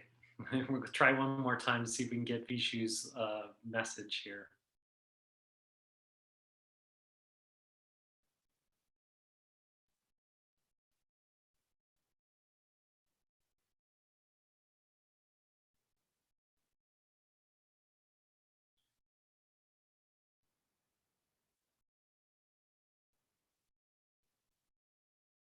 Annie, I'm not hearing it. I don't know if anybody else is. So it looks like Annie's going to send us on. Maybe you can email out Vishu's link to the YouTube message for folks. So Absolutely. Sorry about that. yeah, no worries. I think good. Wow, dear Alina. So next, Alina Biskin is going to be doing internal medicine at Dartmouth Hitchcock Medical Center and will be introduced by Kelsey Walton. Where do I even start? Alina is one of my very, very good friends. It's hard to think about just one thing to highlight, but I can still vividly remember meeting her for I've been told the second time, because we initially met at Second Look, but I remember our first day of immersion. She was wearing this like beautiful, stylish, very professional red dress and is always just like done up perfectly and gorgeous. And I just remember so many times walking into class and being astounded by her style and her class, always well put together, always ready to learn and really embracing those opportunities. To me, she really embodies just a poise and class that any physician should be proud to possess. Some might say she's Jackie Kennedy-esque. And then in our study sessions along the way and watching her develop into a clinically excellent physician, I really realized that she was going to be an asset to the medical community. She then developed passion for quality improvement projects, and I can't wait to see how she'll reshape medical communities with her grit and determination that really pushed her through medical school.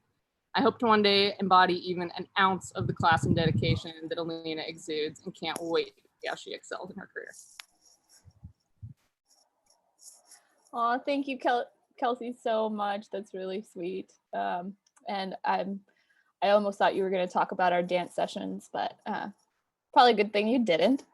I have so many memories with Kelsey, so I'm so happy we get to kind of talk about each other here. First and foremost, I want to thank my family. A lot of you know that I started off with 4 members in my family, myself included, my mom, my dad, my sister, who crossed the ocean from Romania to make things happen for me here. I owe them everything. And along the way, I lost my mom, second year of medical school, but I am so thankful to the Spokane community that has really taken me in under their wing. Specifically, Dr. Holland, you have been at my every beck and call. Dr. Swanson has done a great job to make sure that I have remained housed in these last couple of months. Kong, all the foundation faculty, you guys have made such a huge impact on me. And then most importantly, my friends, Sharon, Kaya, Liz, Kelsey, Tiffany, Eric's on here too. You guys have really helped me get through this whole entire process. And I am so incredibly proud to call you all my friends and mentors, really. So thank you. That's great, Alina. Thank you. Next up, Dr. Eisenbach. Yeah, so Tiffany Eisenbach is UW School of Medicine Service Learning awardee. And Tiffany will be doing neurology at the University of Florida and will be introduced by Kaya Barth. Hi, Tiffany. It's such an honor to get to introduce you. In the 4 years that I've gotten to know you, I've just always been incredibly impressed and inspired by your incredible confidence, individuality, and epic workout routine throughout all of clerkships. You outdo us all, and it's amazing. Truly, you are a wonderful person to call my friend and future colleague. I think back to first year when we first were getting to know each other, from going to apple picking up in Green Bluff we were in the same anatomy group. And I remember one day we were all kind of lamenting how tired and exhausted we were with all the studying. And you shared, yeah, I went to sleep at 4 a.m. And we're like, oh my gosh, you stayed up till 4 a.m. studying? And that's when we learned that, no, you're just nocturnal. Throughout, I feel like more recently we've gotten to virtually bond over the fact that we've both been living at our parents' houses with the daily activities of going on walks and admiring the flowers in our childhood neighborhoods. But really, another great memory I have is last summer, you were on your neurology elective, kind of a sub-I, after having found a field that is just perfect for you and that you fell in love with, while I was struggling through my neurology rotation, and just going to all the didactics with you and seeing you just completely thrive and shine in this field that I found completely mind-boggling and challenging was just so inspiring. And I know you are gonna do wonderful, amazing things in Florida, and you might even find a cure to your Raynaud's there. So best of luck. Thank you so much, Kaya. That was beautiful. Really appreciate that. Yeah, I want to say thank you to everyone in Spokane, the faculty and the office staff too, who were just always there for us, always ready at our beck and call to take care of us. And you really made our experience wonderful. And then of course, my family, who is all here with me today. Say hello, everyone. Hello. The Eisenbachs are so happy because I'm the first doctor. I come from a family of farmers and engineers. So this is a big deal, and I really feel like I should be sharing my MD with them because I could not have gotten through it without them. And I also want to give a big thanks to my extended family in Eastern Washington, Alaska, who when I was on rotations and in Spokane made me feel like I had a home away from home. To Tristan, who's watching this right now, even though Tiger Woods is playing. I want to give a big thank you to Kelly McWhorter, who also was like one of my best friends, and she's not graduating with us today, but she's here watching. And then all of my other wonderful friends in Spokane, including Kaya and Alina and Kelsey and Liz and Sharon. You guys have all just been so wonderful, and I'm so grateful to have had this experience with you.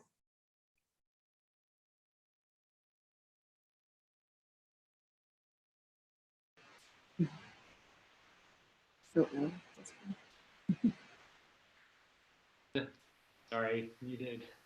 Classic Zoom error there. Thank you, Tiffany. Congratulations.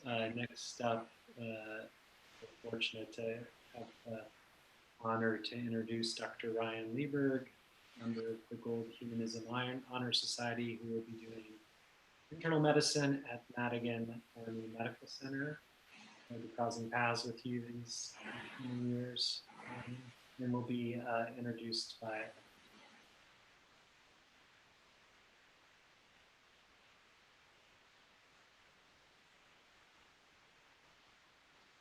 Eleanor. Hey, I'm Ellie. I'm introducing Ryan. I've known Ryan since long before medical school, and I struggle to name anybody who balances compassion, diligence, and absolute absurdity quite the way he does. Ryan is the classmate you wish you could take every test with and never want to be graded against. He is always exceptionally well caffeinated. He knows a story to connect with every patient and coworker, and he remembers all of those crazy diseases that you can't keep straight. And despite being involved in as many communities and outreach events as possible, he still makes time to support his friends and family at every turn. Ryan, your co-interns are lucky to have you on your side, and your friends are even luckier. Ellie, thank you so much. Yeah, Ellie and I know each other a long time. We went to college together. So that's super sweet. Thanks for sharing those sentiments. I'd like to thank my family. I know my parents are over in Spokane right now watching. My brother over in Spokane. I'm currently with the Dahlgren family. And thank you to Spokane for allowing me to meet the love of my life, Bella. I think a lot of you know. We got married last Saturday, so super fun. And really, most importantly, a huge thank you to the 59 classmates that we have here today. My dad has always said that you're kind of the average of the 5 people that you spend the most time with. A sentiment about the impact that they have on who you become And I can say that I'm super proud to say that if any part of me is the average of the 59 of you, that I mean, that's just really, really going to lead to an incredible journey in this profession. You've all been so wonderful, and I know made me better in so many ways. So thanks a bunch.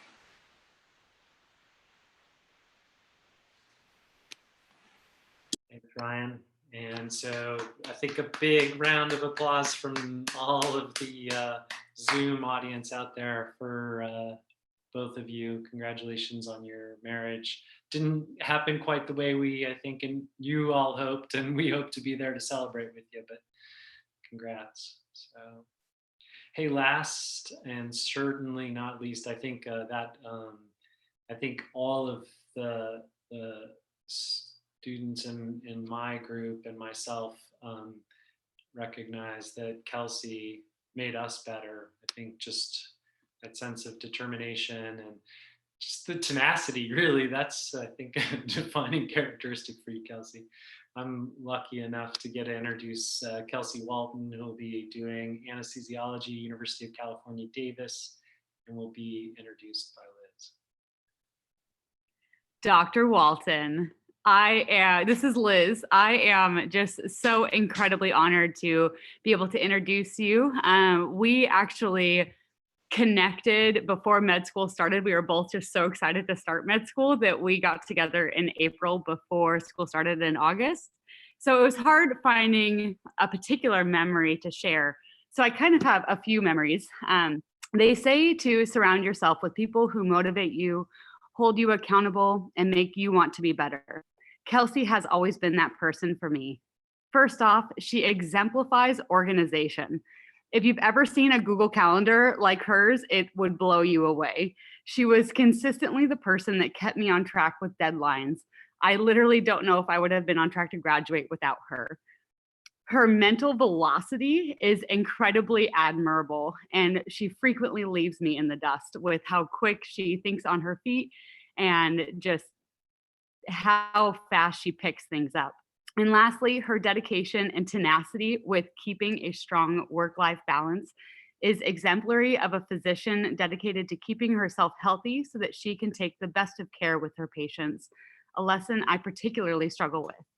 With these traits, it is of no surprise that she has matched in an excellent anesthesiology program at UC Davis. And I mean, can we all just take a moment to look at that pool?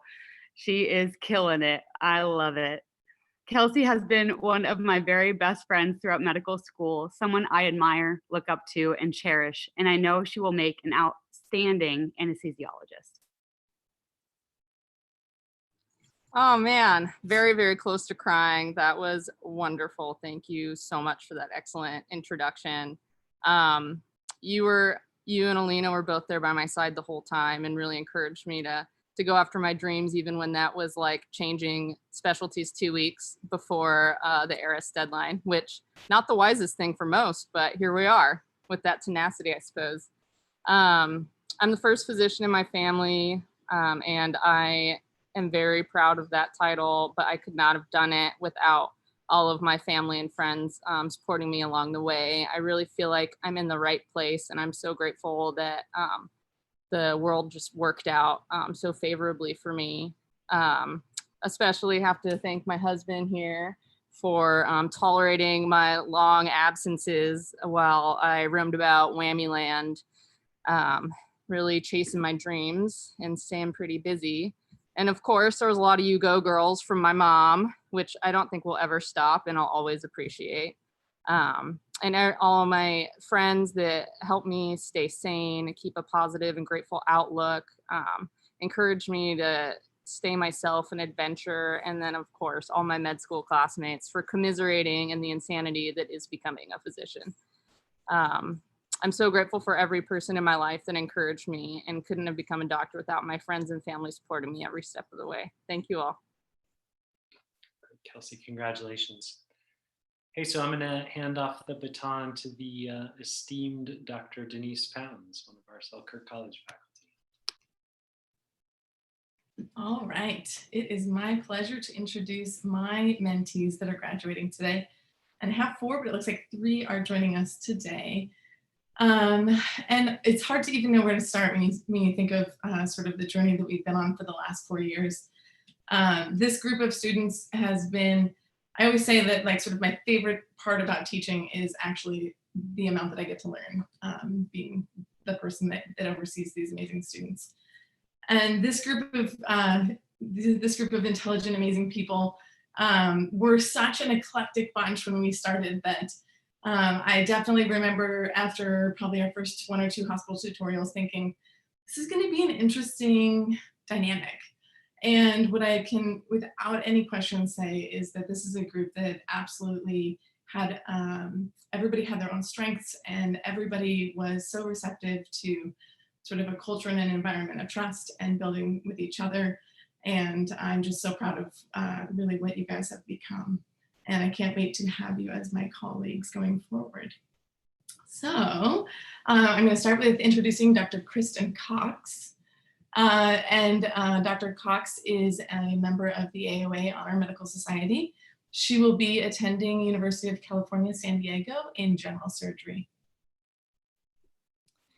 So as Kristen shared earlier, we were able to have 3 rotations together during 3rd year, one of which was in Cheyenne, Wyoming, which began one of our mini travels together, including Denver and Jackson Hole. But one of my fondest memories of Kristen was at Disneyland after step 2. If there's anyone you want in charge of fast passing at Disneyland, it's Kristen. Because I think the only time she wasn't plotting our next move was during the splash at Splash Mountain. What a gift that was to share that experience, and congrats to you, Kristen. Thanks so much, Hannah. Yeah, I definitely love a good plan/spreadsheet. That was my main role here as the member of a planning committee for this event today. Many tabs, many spreadsheets. And I just want to say thank you to all of you guys, first of all, the faculty, staff, my classmates. I really don't think I would be where I am in this position right now without all of you guys and your support. And then with that, also my family members who are here behind me today and the couple watching online right now. I really, really appreciate all of your guys' love and support. Thank you. Congratulations, Kristen. And my next student is Dylan Narenberg, and Dylan will be attending the University of Utah in internal medicine. Hello. So I get to introduce Dylan, and like everyone else already said, one of the things that saved me throughout the first 2 years was Dylan's study guides. They were just amazing, to the point, and really helped me when I was super behind on studying and needed a quick info of what I needed to focus on. So thank you, Dylan. And then another thing that I just remember being so impressed by was how you managed to juggle making those study guides like days ahead of the test for us, but also playing in the symphony. That's just like, I don't know who has time for that, but somehow you managed it and still did super well. And more recently, thanks for going on all of the mountain adventures with me and for rock climbing and stuff, and congratulations. Thank you, Sarah. I had so much fun on our adventures. I wish we could have had more adventures before moving, but alas, broken bones.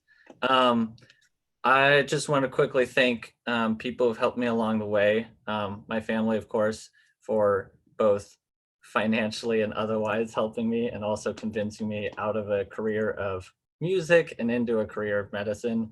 The great faculty at Spokane, my fellow students, the students in the class ahead of us who answered all the questions I had, and then the amazing patients at Harborview Medical Center who convinced me to do internal medicine and allowed me to learn from them. Thank you. Congratulations, Dylan. And finally from my group is Anja Tjaden. And Anja is a recipient of the Underserved Pathway. She will be attending Oregon Health and Sciences University in pediatrics.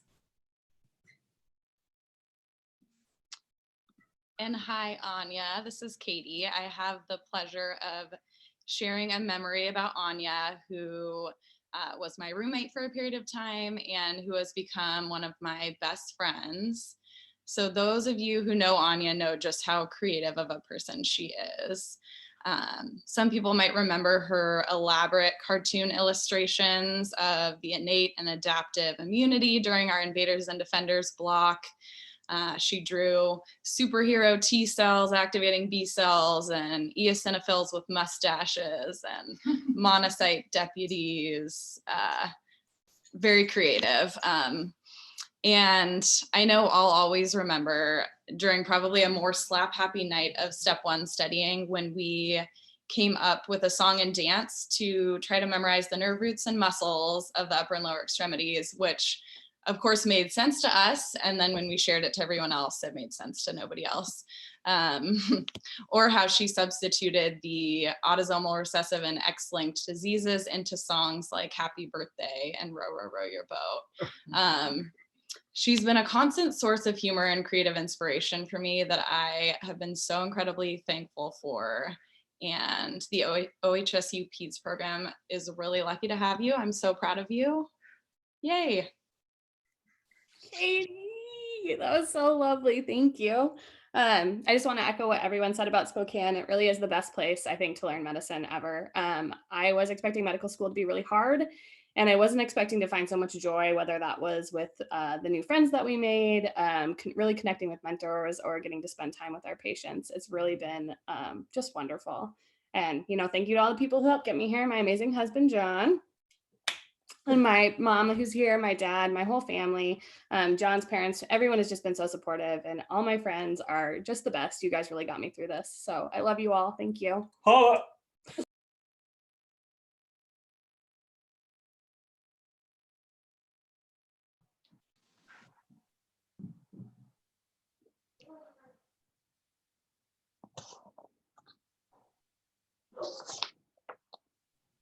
My apologies, I just did a whole bunch of speaking on silent, just like Dr. Holland, I apologize.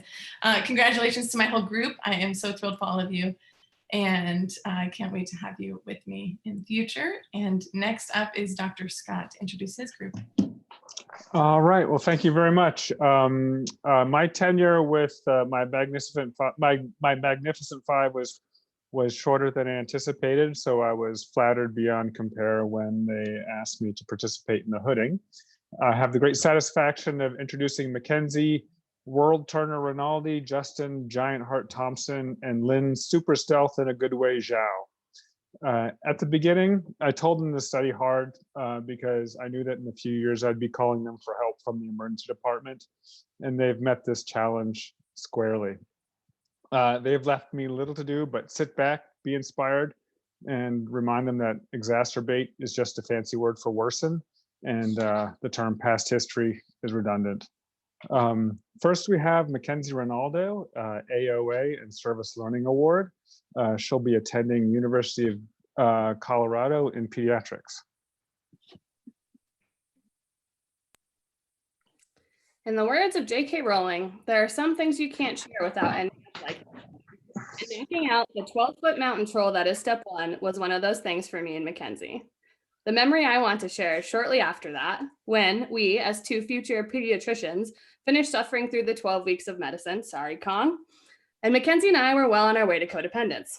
I called Ken's with less than 24 hours notice and asked her to be a bridesmaid in my wedding because it just felt wrong not to have her there.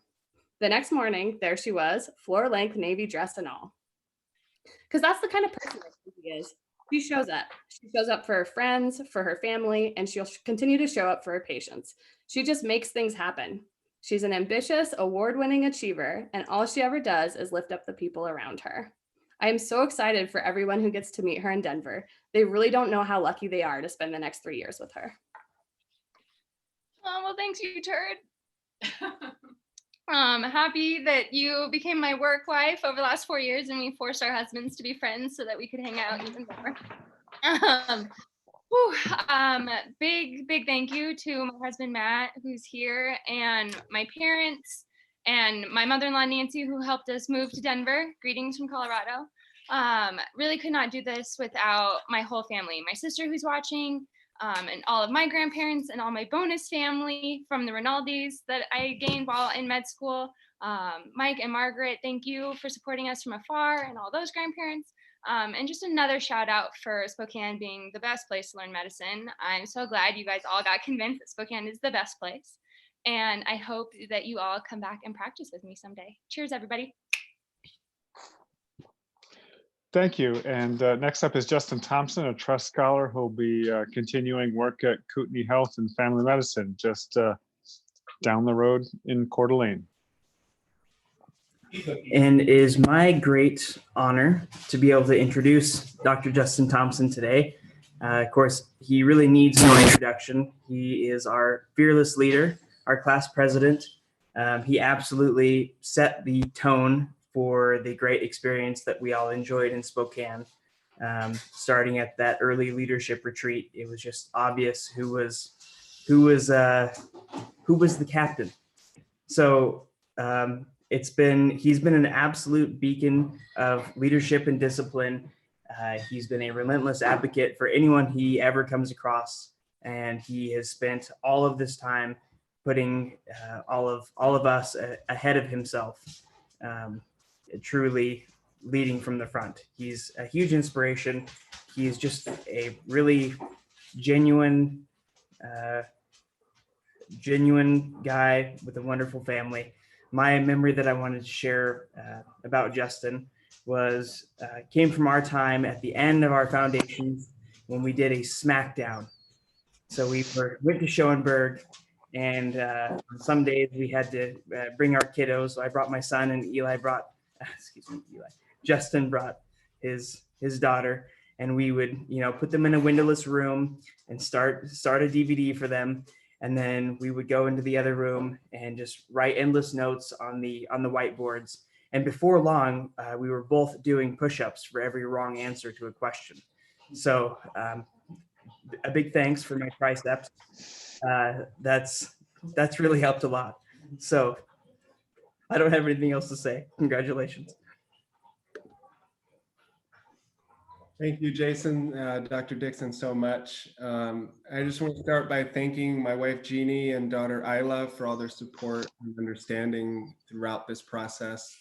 I'd also like to thank the rest of my family, friends, faculty, mentors, staff, everyone who's been a part of this journey for me. I truly could not have done it without you.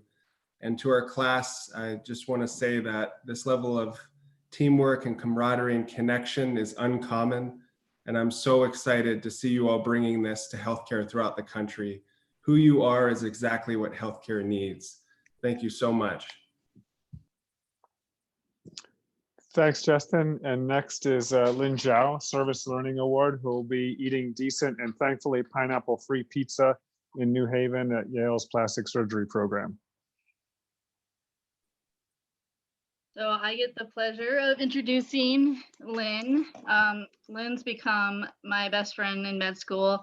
I've had way too many memories to share. It's so hard to just pick one. I just wanted to speak on the fact that she's just such an incredibly talented human, but also one of the most humble and compassionate people I know. She took over the underserved in medicine group on campus and transformed it into something so amazing.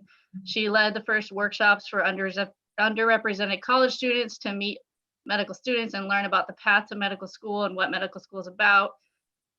She cares so much, not only about the integrity of her work, but about the community as a whole. And this is why she's going to be such an amazing doctor. Lynn, we've supported McDonald's way more than any doctor should on our post-exam chicken nugget runs. And we wasted way too many neurons watching The Bachelor than we should. But I know you've got plenty of neurons to spare, and I know you're going to do big things at Yale. Congrats, best friend. I'm so proud of you. Thanks, Jen. So Dr. Scott recently sent us the letters we wrote to ourselves on the first day of medical school. And I wrote, I hope you still take time to appreciate the gravity of your position of power and to feel an intense gratitude toward everyone involved in the process. So I want to thank my mom and dad and my brother Michael and Gabe and everyone else who supported me and helped me grow along the way. Well, thank you guys and wonderful work, and I love you all.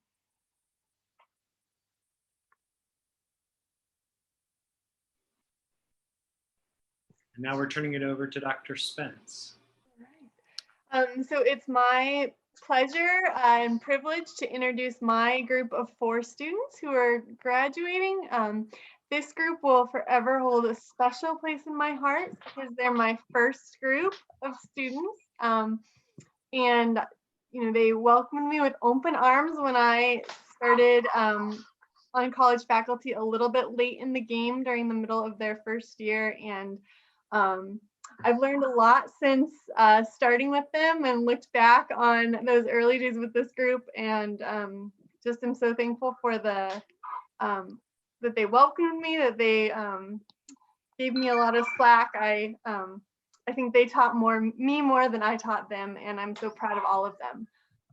So first up will be Seth Dotson, who will be staying here in Spokane, doing internal medicine at Sacred Heart. I'm looking forward to seeing him on the floors. So congrats, Seth. This is Josh again. I'm so happy to introduce Seth. I'm really thankful that he's actually allowing me to be his friend. Initially, I started to pay him to do it, but really, he's just so kind and loving. He truly is. One fond memory that I have is we were eating chaps, a breakfast place, and we were eating with our wives, and this lady comes out of nowhere up to us and looks at us like, "You guys going to WSU?" I'm like, "No. Why would we go to that school?" Like, "Oh, well, we can't go to the football game, and we just have this extra tickets." So Seth and I do the great thing of just looking to our wives and begging them to let us go. So we go, and it turns out these tickets were just luscious. We had free food. We lived like kings. We really didn't want to come back. And I really enjoyed my time with Seth, and I will continue to enjoy time with him. And I'm looking forward to see all the great things that he does and how early he retires and lets Hannah work for him. So thanks. Thanks for that, Josh. Thank you to my family, especially my wife, Hannah, who thankfully took care of checking my class page, so I didn't have to do that. That was a big help getting through medical school. Thank you for my family helping move me from Spokane to Spokane for residency. And thank you to the rest of the class. You guys have been great.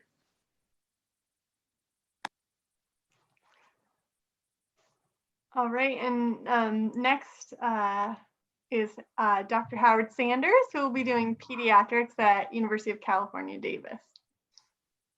Hello all, this is Dr. John Goodman, Howard's bromance partner, his muse, his flame, and I'd like to welcome you all back to another episode of Menstrual Synchrony, Part 2. This edition is hemorrhoids. I had just turned 30, and Howard was telling me about how life goes down at the age of 30, and later that day, actually, he developed a hemorrhoid. We were in the E&H section talking about colons and all that, and he asked if I would inspect this hemorrhoid. And although I consider to be very close to Howard, I did not want to be that close to him.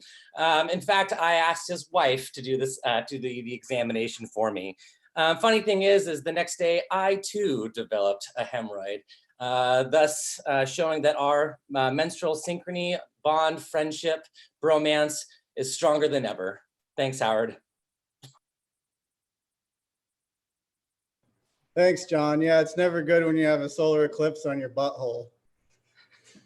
So I'd like to thank my friends and family, especially my mom, for birthing me and everything thereafter.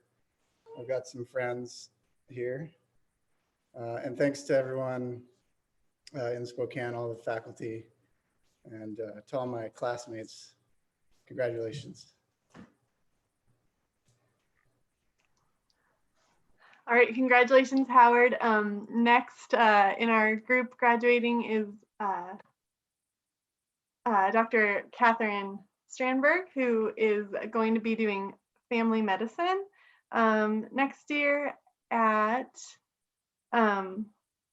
in St. Paul at United Family Medicine.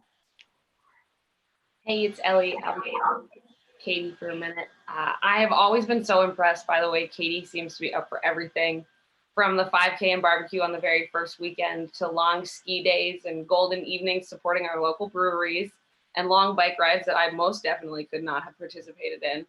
I don't think I've ever seen Katie opt out of an opportunity to get out and get active with the people that she loves. Katie breathes energy into her friends and her colleagues, and I know she will do the same for her patients. She's perfectly suited to the humanity and complexity that is primary care. Her patients and co-residents alike are so fortunate to have her in St. Paul. I just hope they can keep up.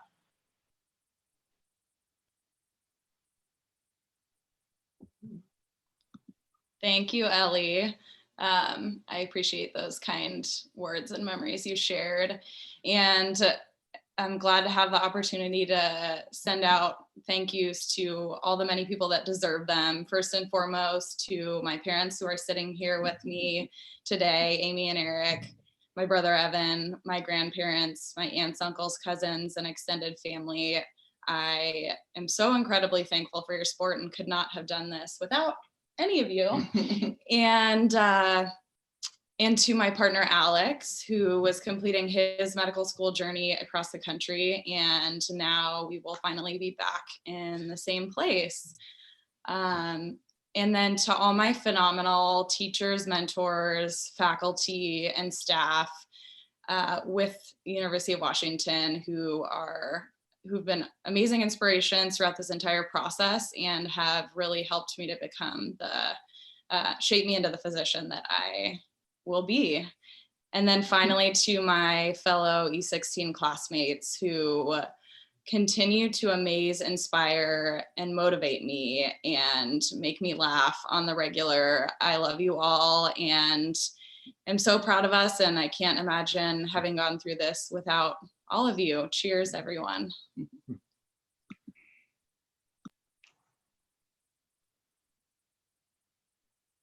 All right, congrats, Katie. And finally in our group, we have, I have excited to introduce Dr. Jenna Williamson, who will be staying here in Spokane and will be completing her internal medicine residency at Sacred Heart Medical Center as well. So I'll look forward to seeing her around the hospital, and that's gonna be great.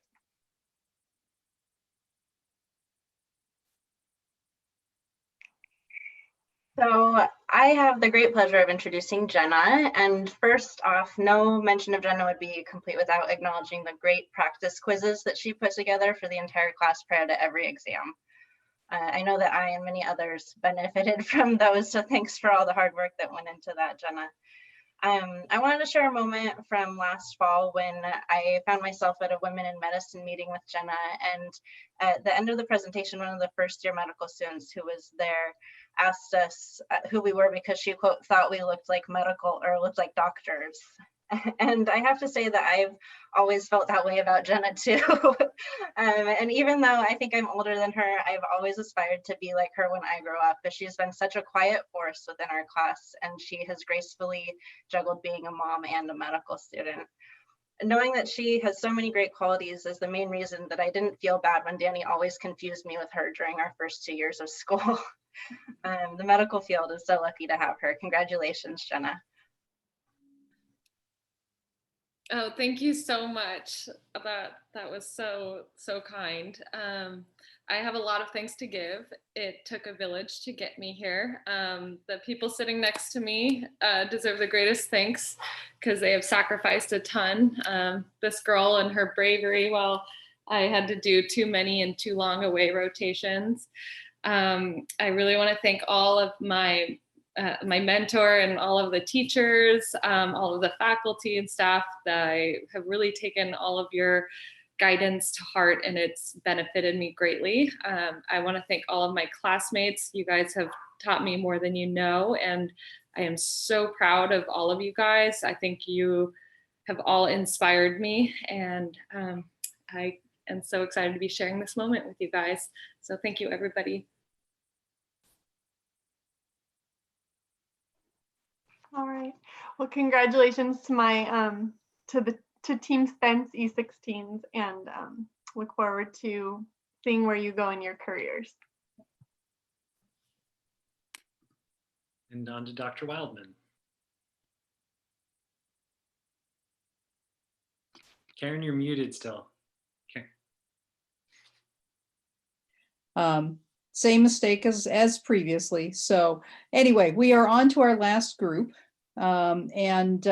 I just want to say what an awesome group of students this has been. I was so impressed with how quickly they bonded with each other. And one of my strongest memories is sitting on the grass outside of Gonzaga when we had our reflection after the first day of anatomy lab, and how perceptive everybody was. But beyond that, you guys challenged each other and really supported each other in your own learning, to the extent that by the time we got through about the third or fourth hospital morning, there was very little teaching that I was doing. You guys were really teaching each other. So I thank you for everything that you brought to each other and to me in the time together. So I believe our first student is Kevin McNamee. Yes, okay. So Kevin will be going into family medicine, yay, at the Family Medicine Residency of Idaho in Boise. And I have the wonderful pleasure of introducing Kevin. The first time I met Kevin, well, first time I hung out with him, we did karaoke together. And so I knew pretty much from then on that I was going to have a good friend throughout medical school. From there, we had many times on Sunday evenings at an empty karaoke bar where it was just us practicing our craft. Kevin's also the first person I climbed mountains with, and no matter how hard things got, he never turned around, even though sometimes we both wanted to. So I know Kevin's going to make a phenomenal doctor, and his patients will be lucky to have him. Maybe we'll cross paths again someday soon.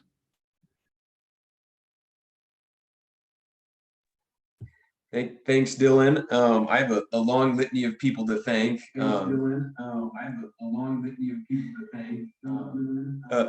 Especially Dr. Karen Wildman and Dr. Jeff Jones. I owe a lot to their tutelage as people and as physicians. Getting a lot of an echo here. I'm gonna move around here. So I also want to thank my my parents, Pam and Mike, my siblings, Kelly and Ryan, and especially my grandmother, Alma, who's kept me exceedingly well fed during this journey. And finally to my off again, on again roommates for the past 4 years, John, Ryan, and Jason. It's very dubious whether I would have made it through this without you guys.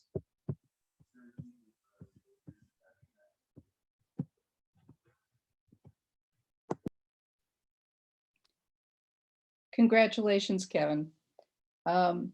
Next up, we have Jason Monda, who isn't able to be with us. He is going to be doing a transitional year at Sacred Heart Medical Center, so we'll get to see him around for a little bit. And then moving on to a rehab residency at University of Washington. Yeah, this is Ryan here. I get the honor and privilege of introducing Jason Monda, classmate and a good friend. And in regards to the memory, I don't think it would do us justice if it didn't include a little bit of Kevin McNamee as well. So Jason was one of those classmates that I think brought me and the people around him a lot of joy during medical school, constantly reminding us to not spend all day in the books, but get out and do things we enjoy. And one night, Kevin was in Schoenberg, I think attending a meeting from like 6 to 8 p.m. for one of the committees that he was on. And Jason and I were out shopping around looking for suturing supplies to practice our suturing before rotation started, and wound up at Petco. Don't ask why. And looking around, get distracted. And I think Jason was the brainchild behind the purchasing of responsibility is what we thought it was going to be, but a dwarf hamster for Kevin. Subsequently named Dennis Quaid. And so we we bring this hamster home. I'm putting together the cage and putting all the bedding in and stuff in the car ride home, and we put it in his room. And Kevin comes home from his meeting a couple hours later, and everybody here that knows Kevin probably can't even imagine the reaction that we got. And then we subsequently ended up taking care of the hamster for 2 years. So what goes around comes around, I guess. But yeah, Jason brought me a lot of joy, and I know he did many of you too. I'm sure he's out in the woods somewhere right now with John Gilmer having some fun. I'm sure he is too. So congratulations, Jason, wherever you are wandering right now. And next up, we have Natalie Chin, who is a member of the Gold Humanism Honor Society, and she will be doing a pediatrics residency at University of Washington. Hi, Natalie and family. I have the great honor of telling a story about Natalie, who I had the privilege of being a roommate with. Everybody who knows Natalie knows that she's kind of like an onion. There's so many layers, and it's really a layer of talents, and you just continue to peel off a layer and find that there's a new talent. She was in a punk rock band playing violin in North Carolina. She's the most incredible cook, and really lucky for me, she let me eat all of her food, and Elizabeth, when we lived with you. And she's an incredible artist. She gave me this photo. I don't think anyone could see it, but she hand drew this heart, which she knew was my favorite organ, but I think is really fitting because it's her greatest characteristic is her huge heart that she has for people. And she's just the most kind, caring person, and she's gonna make the best pediatrician. And I'm so glad that you're my friend, Natalie. Thank you so much, Alex. That's so sweet of you to say. For my shout outs, I want to say thank you to my mom and dad who have encouraged and supported me for my whole life. Thank you to my sister Jennifer for being a constant source of sunshine and for being my best surfing buddy. Thank you to my brother Chris for being my rock and a constant source of calm. Thank you to my boyfriend Joe for being my better half and the love of my life. Thank you to my grandparents, Gugling and Popol, Ronald and Annie Wang for always believing in me. Thank you to Alex Hoffman and Elizabeth Shepard for beginning this medical school journey with me. You will always and forever be my Alex and Elizabeth team. Thank you to all of my wonderful friends and mentors for helping me through thick and thin. I wouldn't have made it without you. Thank you to all my incredible classmates for being so amazing, for being you. Love you all, and I can't wait to see all the incredible things that you will do. Congratulations, Natalie. And then finally, we have Brady Code, who will be going into an OBGYN residency through Columbia University in Stamford, Connecticut. So I have the pleasure of introducing Brady. It's supposed to be grandma rated, so I won't pressure you to drink today. The memory that I wanted to share of Brady occurred when we were playing intramural basketball against the Gonzaga students. And if you want to make Brady upset, you say Gonzaga instead of Gonzaga. At that time, we didn't have Jen Cogburn, so we were losing by quite a bit. And for me, I hate losing. You know, I was getting heated, I was arguing with the refs, and I was just getting into foul trouble. And the worst thing was my shot just wasn't falling. Needless to say, I was having a bad game. But when I looked over at Brady, she was just cool and happy and collected. She was just laughing and having just a good time. And she kept passing me the ball, and I can still see her now with her eyebrows raised, her eyes getting big, and just encouraging me, keep shooting, even though I missed and airballed the last 5 shots. Brady is just an amazing friend and person. She's the kind of person that will keep building you when you don't believe in yourself. I respect and admire her so much. I'm truly proud of the person and doctor that she is, and that she will continue to be. Thank you, Stephen. I'll finish it out short and sweet. I just want to give a big thank you to all the people in my life that have been there with me for the last 4 years, cheering the successes and surviving the small crises that medical school brings. To all of you, my classmates, you're all such wonderful humans. And I'm so excited to follow all the cool and interesting things that you all do in the future. I can't wait to see what everyone does. Congratulations, Brady.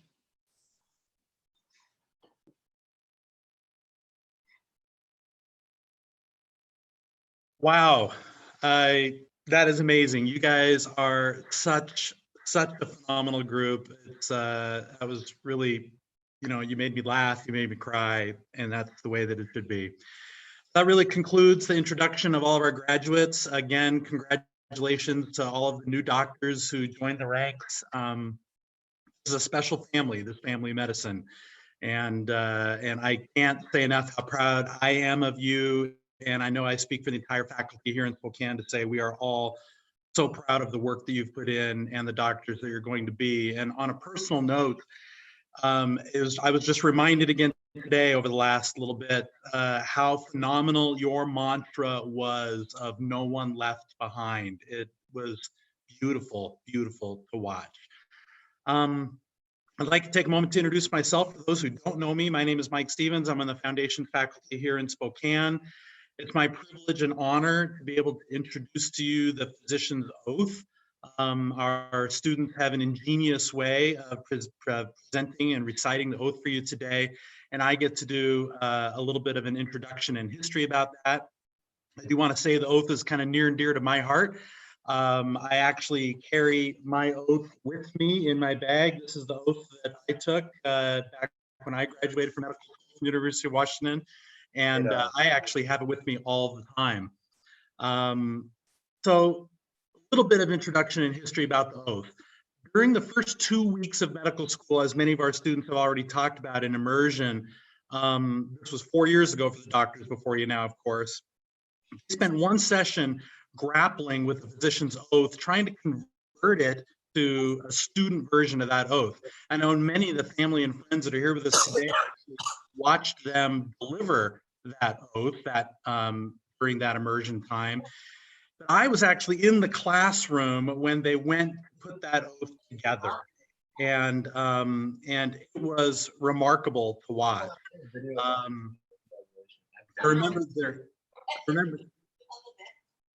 remember there was intense discussion around that oath. There was some consternation over periods and commas and verb tense. But most of the discussion was about the meaning of the oath itself, line by line, and how it applied to the students at the time. I imagined over the last 4 years of working with patients and working with each other, that meeting has changed and evolved and become more personal to the doctors that are before us now. And that is, frankly, the beauty of the oath. You come together to say it, but it belongs to you as individuals. It's both personal and universal. Now, the oath was thought to have originated in the 4th century BCE, and it's undergone lots of translations and lots of revisions and lots of language changes to try and work and evolve with the societal norms of the time. Medicine has also changed dramatically over that time. It's been 2,500 years since Hippocrates. Ideals of the oath are unchanged and perhaps even more powerful and more important today. I will remember there's an art to medicine as well as science, and that warmth, sympathy, and understanding may outweigh the surgeon's knife or the chemist's drug. I will not be ashamed to say, I know not. I will remember I do not treat a fever or a cancer, but a human being. These are words from an iteration of the oath by Dr. Loiseau in 1964. And though it's been more than 50 years since those words were written, they really capture the essence of the pledge that you take today. It's a pledge of service, a pledge of respect, and a pledge of conscience. This is the core of who you are now. Make it yours. And now our graduates are going to recite the physician's oath. Thank you. And Dr. Stevens, can I, this is Annie, can I get a thumbs up if you hear the music in light of our recent technical difficulties? Sure.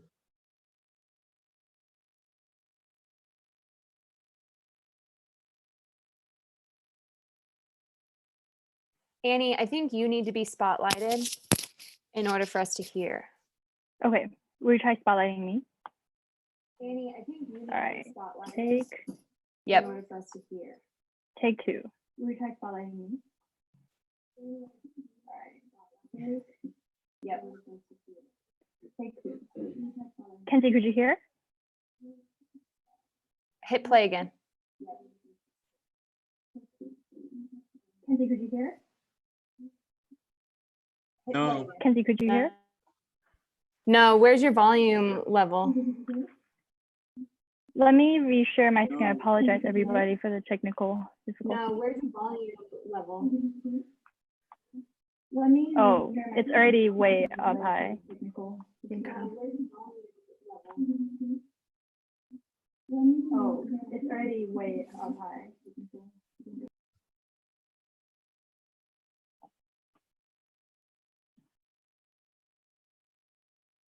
Kenzie, were you able to hear? No, what if you stop screen sharing and just play it? I will reset 1 second.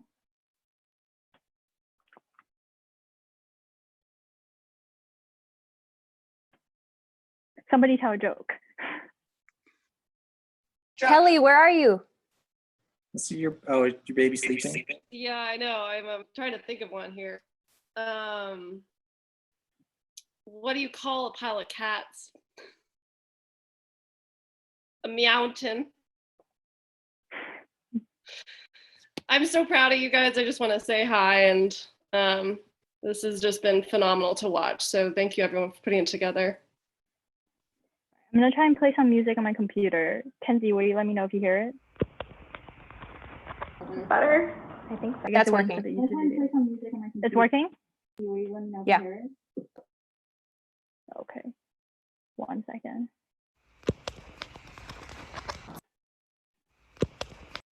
All right, guys, take 2 or 10. Is this better? I think so. We'll see. Okay. All right, and rolling. I, Eleanor Kitchell. Jennifer Cockburn. John Goodman. Natalie Chin. Kristen Cox. Lynn Zhao. And I, Howard Sanders. As a member of the University of Washington School of Medicine. Class of 2020. I dedicate myself. Dedicate myself. I dedicate myself to the service of humanity. I will show respect and gratitude to all those who guide me in my education. I will commit to learning medicine with curiosity. With curiosity. And integrity. And integrity. The lives and well-beings of my patients will be my motivation. I will respect the privilege of bearing witness to patients' stories and approach them with humility and compassion. I will use my calling to the medical profession to maintain the honor and noble traditions of those who came before me.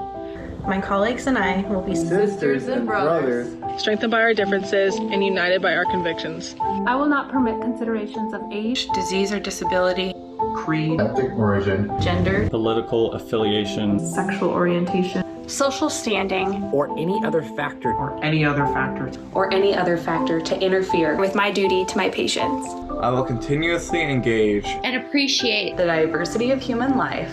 I will uphold human rights and civil liberties. And will dedicate my service to the betterment of humanity. I make these promises. I make these promises. I make these promises. I make these promises solemnly, freely, and with all my honor.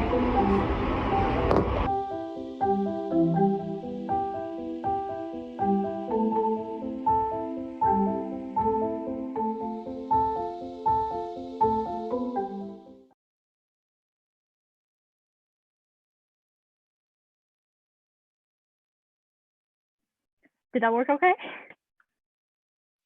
I'm assuming so because no one stopped me. Yep, it was great. Great. Well, I've seen that video at least 30 times and it still brings tears to my eyes.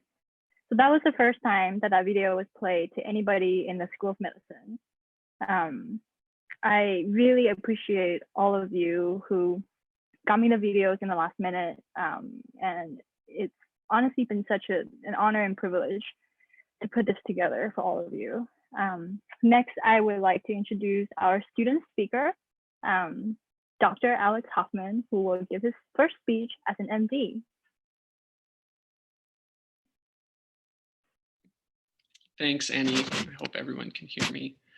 Thank you very much, Annie, for what you did putting this together, and everyone on the committee. This is really special. I think you turned something that could have been a real downer us not being able to be together into such a positive thing. So thank you, Annie. I'm going to try and keep it brief. I'm going into internal medicine, so I'm not known for doing that. But I've been reflecting for the last couple of weeks on what I wanted to say. And I think I have a few points that hopefully you find that resonate with you as well.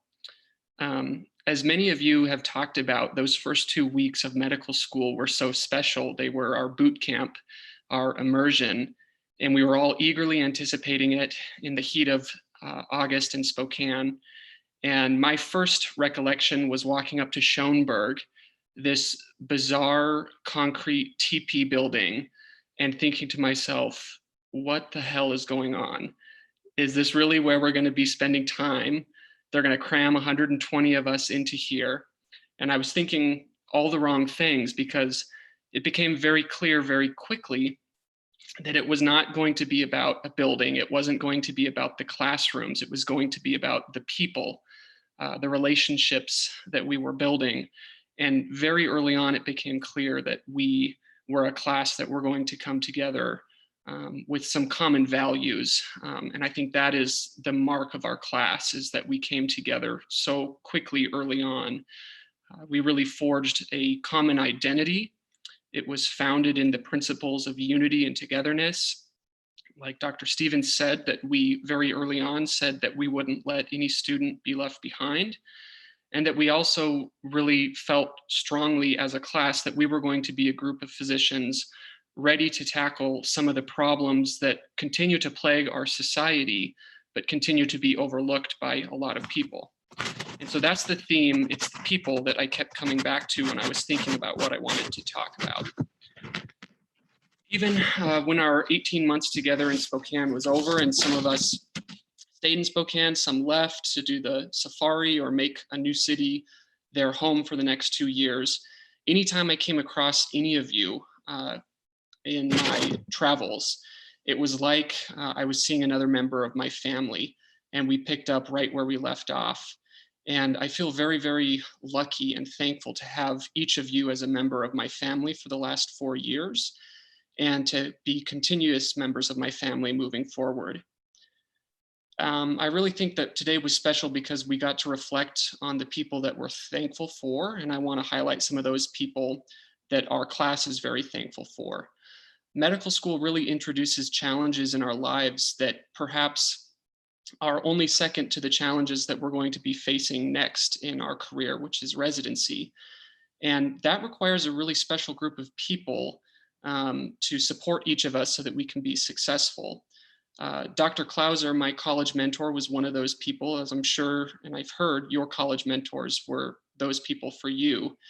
And there was a fateful phone call that I had with her that she really urged me to do what I thought was the right thing and rank Mass General #1, and that's what ended up happening. And I wouldn't have matched there if it hadn't been for Janelle. And I know all of you have benefited from your college mentors in such intangible ways, such as that, be it an encouraging text when that dreaded surgery clerkship grade comes through on the computer, or a supportive phone call when you have the first death of a patient that you've taken care of as a third year. Those mentors knew what we were going through, and they were really there for us. So we'll always be thankful for you, mentors. The second group of people is our very special Spokane faculty and staff, who I really do feel to this day are second to none. Leading that group of people is Dr. Sayers, who we got to hear from. He's been such a tireless advocate for the University of Washington School of Medicine's presence in Spokane for many, many years. And I think he is the cornerstone of the culture that we had in Spokane. And we're very, very lucky to have had him as our dean. Of course, supporting Dr. Sayers, the people behind him that really made the campus run, Debbie, Carol, Carrie, Aaron, and Amy, all the people that really made our experience run so smoothly.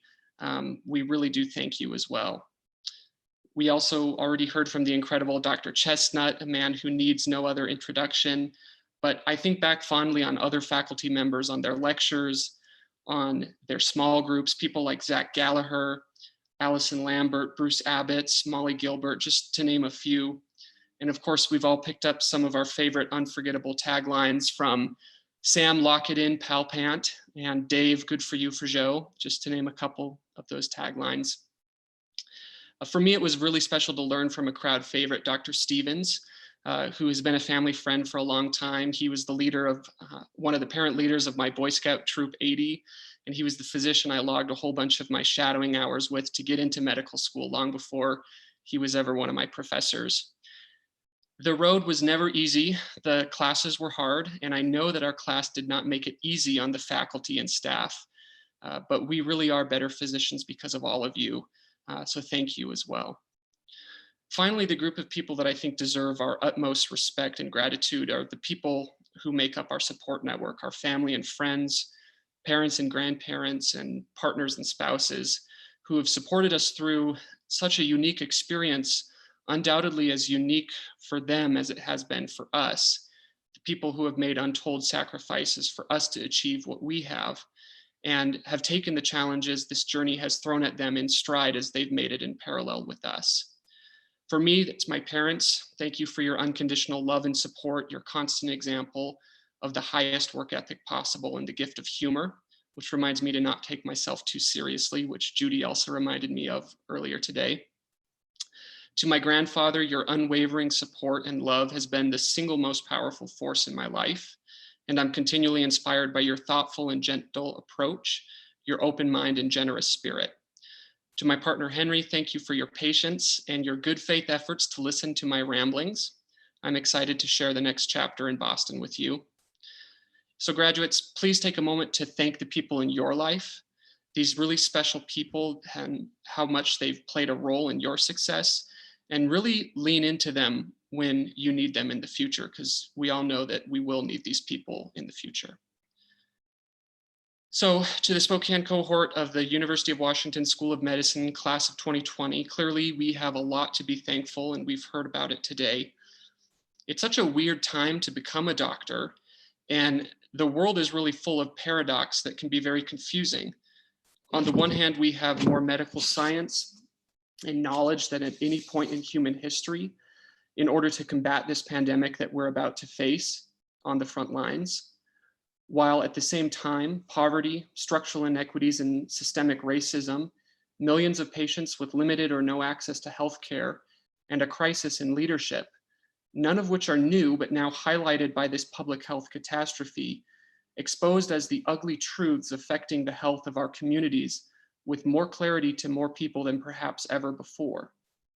And these facts may easily result in despair and frustration, but I think also represent a call to action, which will only be successfully addressed by people like you, my classmates, who I know represent the best that the world has to offer: thoughtful intelligence, compassion, and empathy for fellow human beings, and a social mission to do your part to address these problems, which have far too long gone without attention.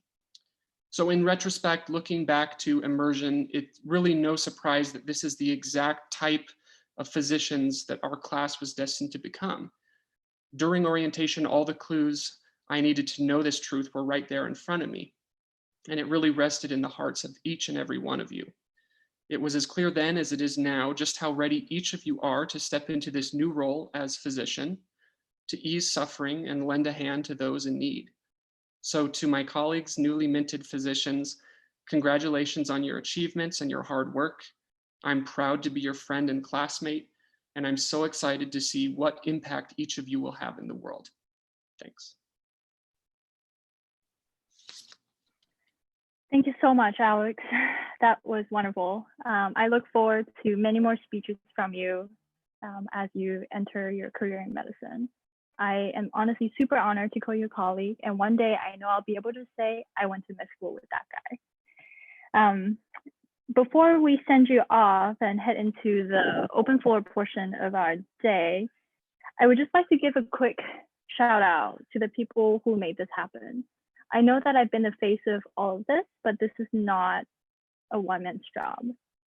The people you see on here, the 8 people you see on here, have all taken a big part in making this graduation possible.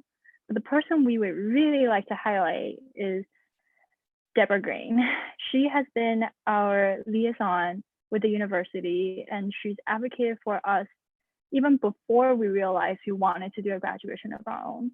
So Debbie, thank you so much for all that you've done for us, not just throughout medical school, but for this event as well. And then I would like then to turn the floor over to MacKenzie as well as Anja, who will walk us through some of the exciting stuff that's in our box.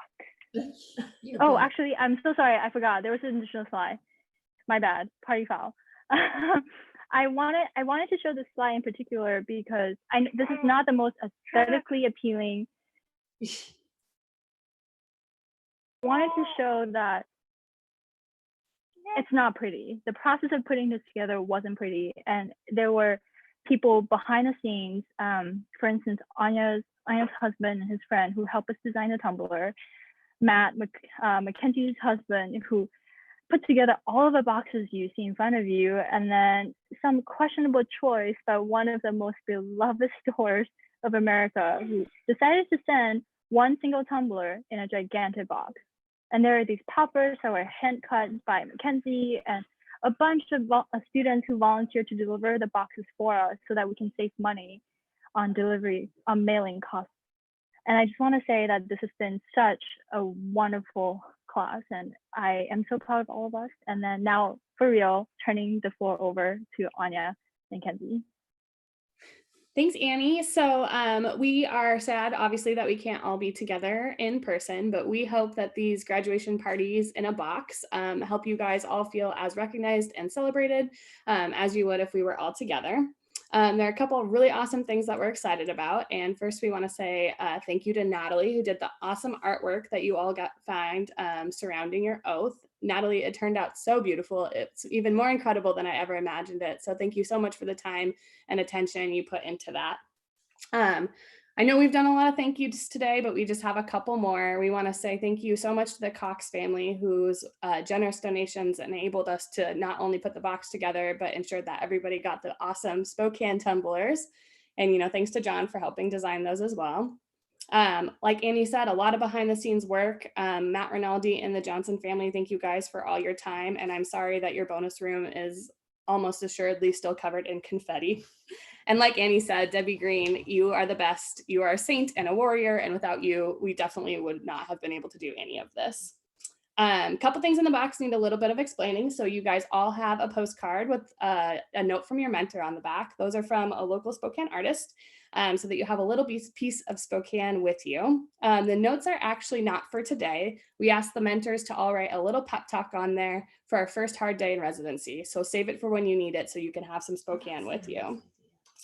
The other thing you'll see in a box is you all have a University of Washington School of Medicine flash drive. They are preloaded with the transitions to residency video and the match day PowerPoint. We highly recommend that you add the lovely video that our mentors sent out today, the oath video, and if it's available, a recording of the ceremony. And then the last thing is these poppers, and I will turn that over to Kenzie. All righty. So perfect. I invite everybody to get your popper out of your box. Be very careful. They tend to explode. Ask me how I know. Annie, can you stop screen sharing? And we'll have everybody switch your Zoom view to gallery view so you can see as many classmates as possible. As you very carefully remove the stickers on the sides so that it doesn't blow up in your face. And then on my count, I'm going to invite everyone to unmute, and we'll pop our top, so remove the plastic top, and then we'll plunge it all together. So unmute and let out a cheer, because we just did one of the hardest things that you can possibly do. And I'm so glad that we were able to celebrate together. I know it was a long afternoon. Thanks for hanging in there with us. And cheers to the best class in Whammyland. So on the count of three, or I guess everybody unmute first. Unmute. Yeah, Hannah, unmute, Hannah. Unmute. Everybody. All right. Do this. On the count of three. 1, 2, 3. The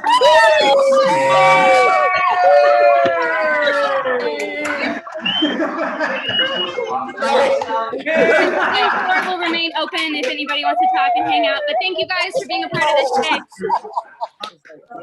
Thank you.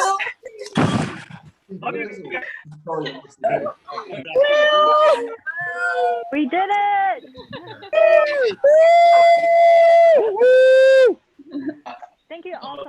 At this point, if you need to sign off, feel free to do so. My feelings won't be hurt. But this is for the remainder of however long. The floor is entirely open to whoever wants to speak. And so take it away if you want.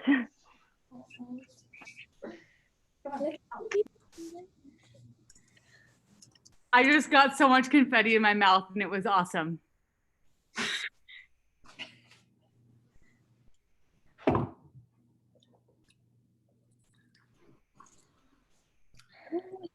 This was amazing, everyone. Thank you for all the hard work to make something so special in such an uncertain time. It feels really nice to have something unique like this. I'm just gonna say bye real quick. I think a congratulations is in order for all the new moms and dads that we acquired in the last couple of years. You guys, your babies are adorable. Ow! Thank you. Connor, show us the baby.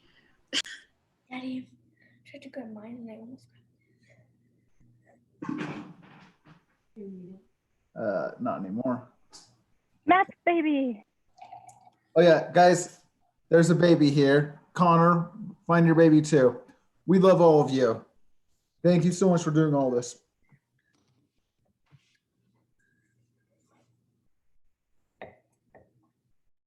We were just covered.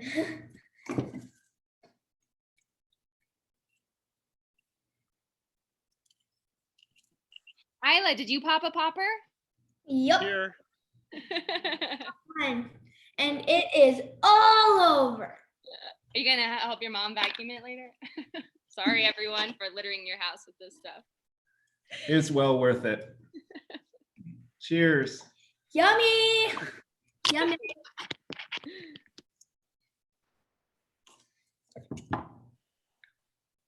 Bunch of texts from my family. Little Tommy's here. Because I don't like to be distracted. Hi, Tommy. Look at that baby. Where was the baby? Taking it Wait, Connor, talk more. Oh, there you go. Sorry. Do you want to get the champagne glasses? Yes. Off the video, but we love you all. Congratulations, everybody. Thank you for doing this, Annie. It was really special. Yeah, great job, Annie. Annie, you're the best. Annie, that was amazing. Thank you so much, everyone. Safe travels, Rachel. If any faculty or staff would like to address the group, now is a good time for you to do so if you want to. But if not, you can just head on out.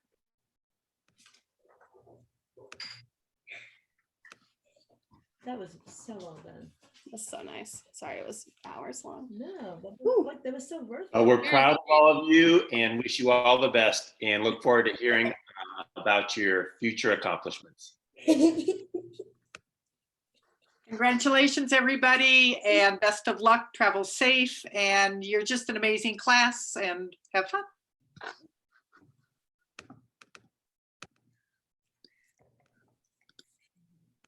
All right, I will make the executive decision of ending this Zoom meeting officially. Thank you all so much. Congratulations, class of 2020. And seriously, planning group, you guys are awesome. Thank you all for planning that. It was so wonderful. Thank you so much. It was perfect. Thank you. Of course. Love you Love guys. you all. Wow. Bye.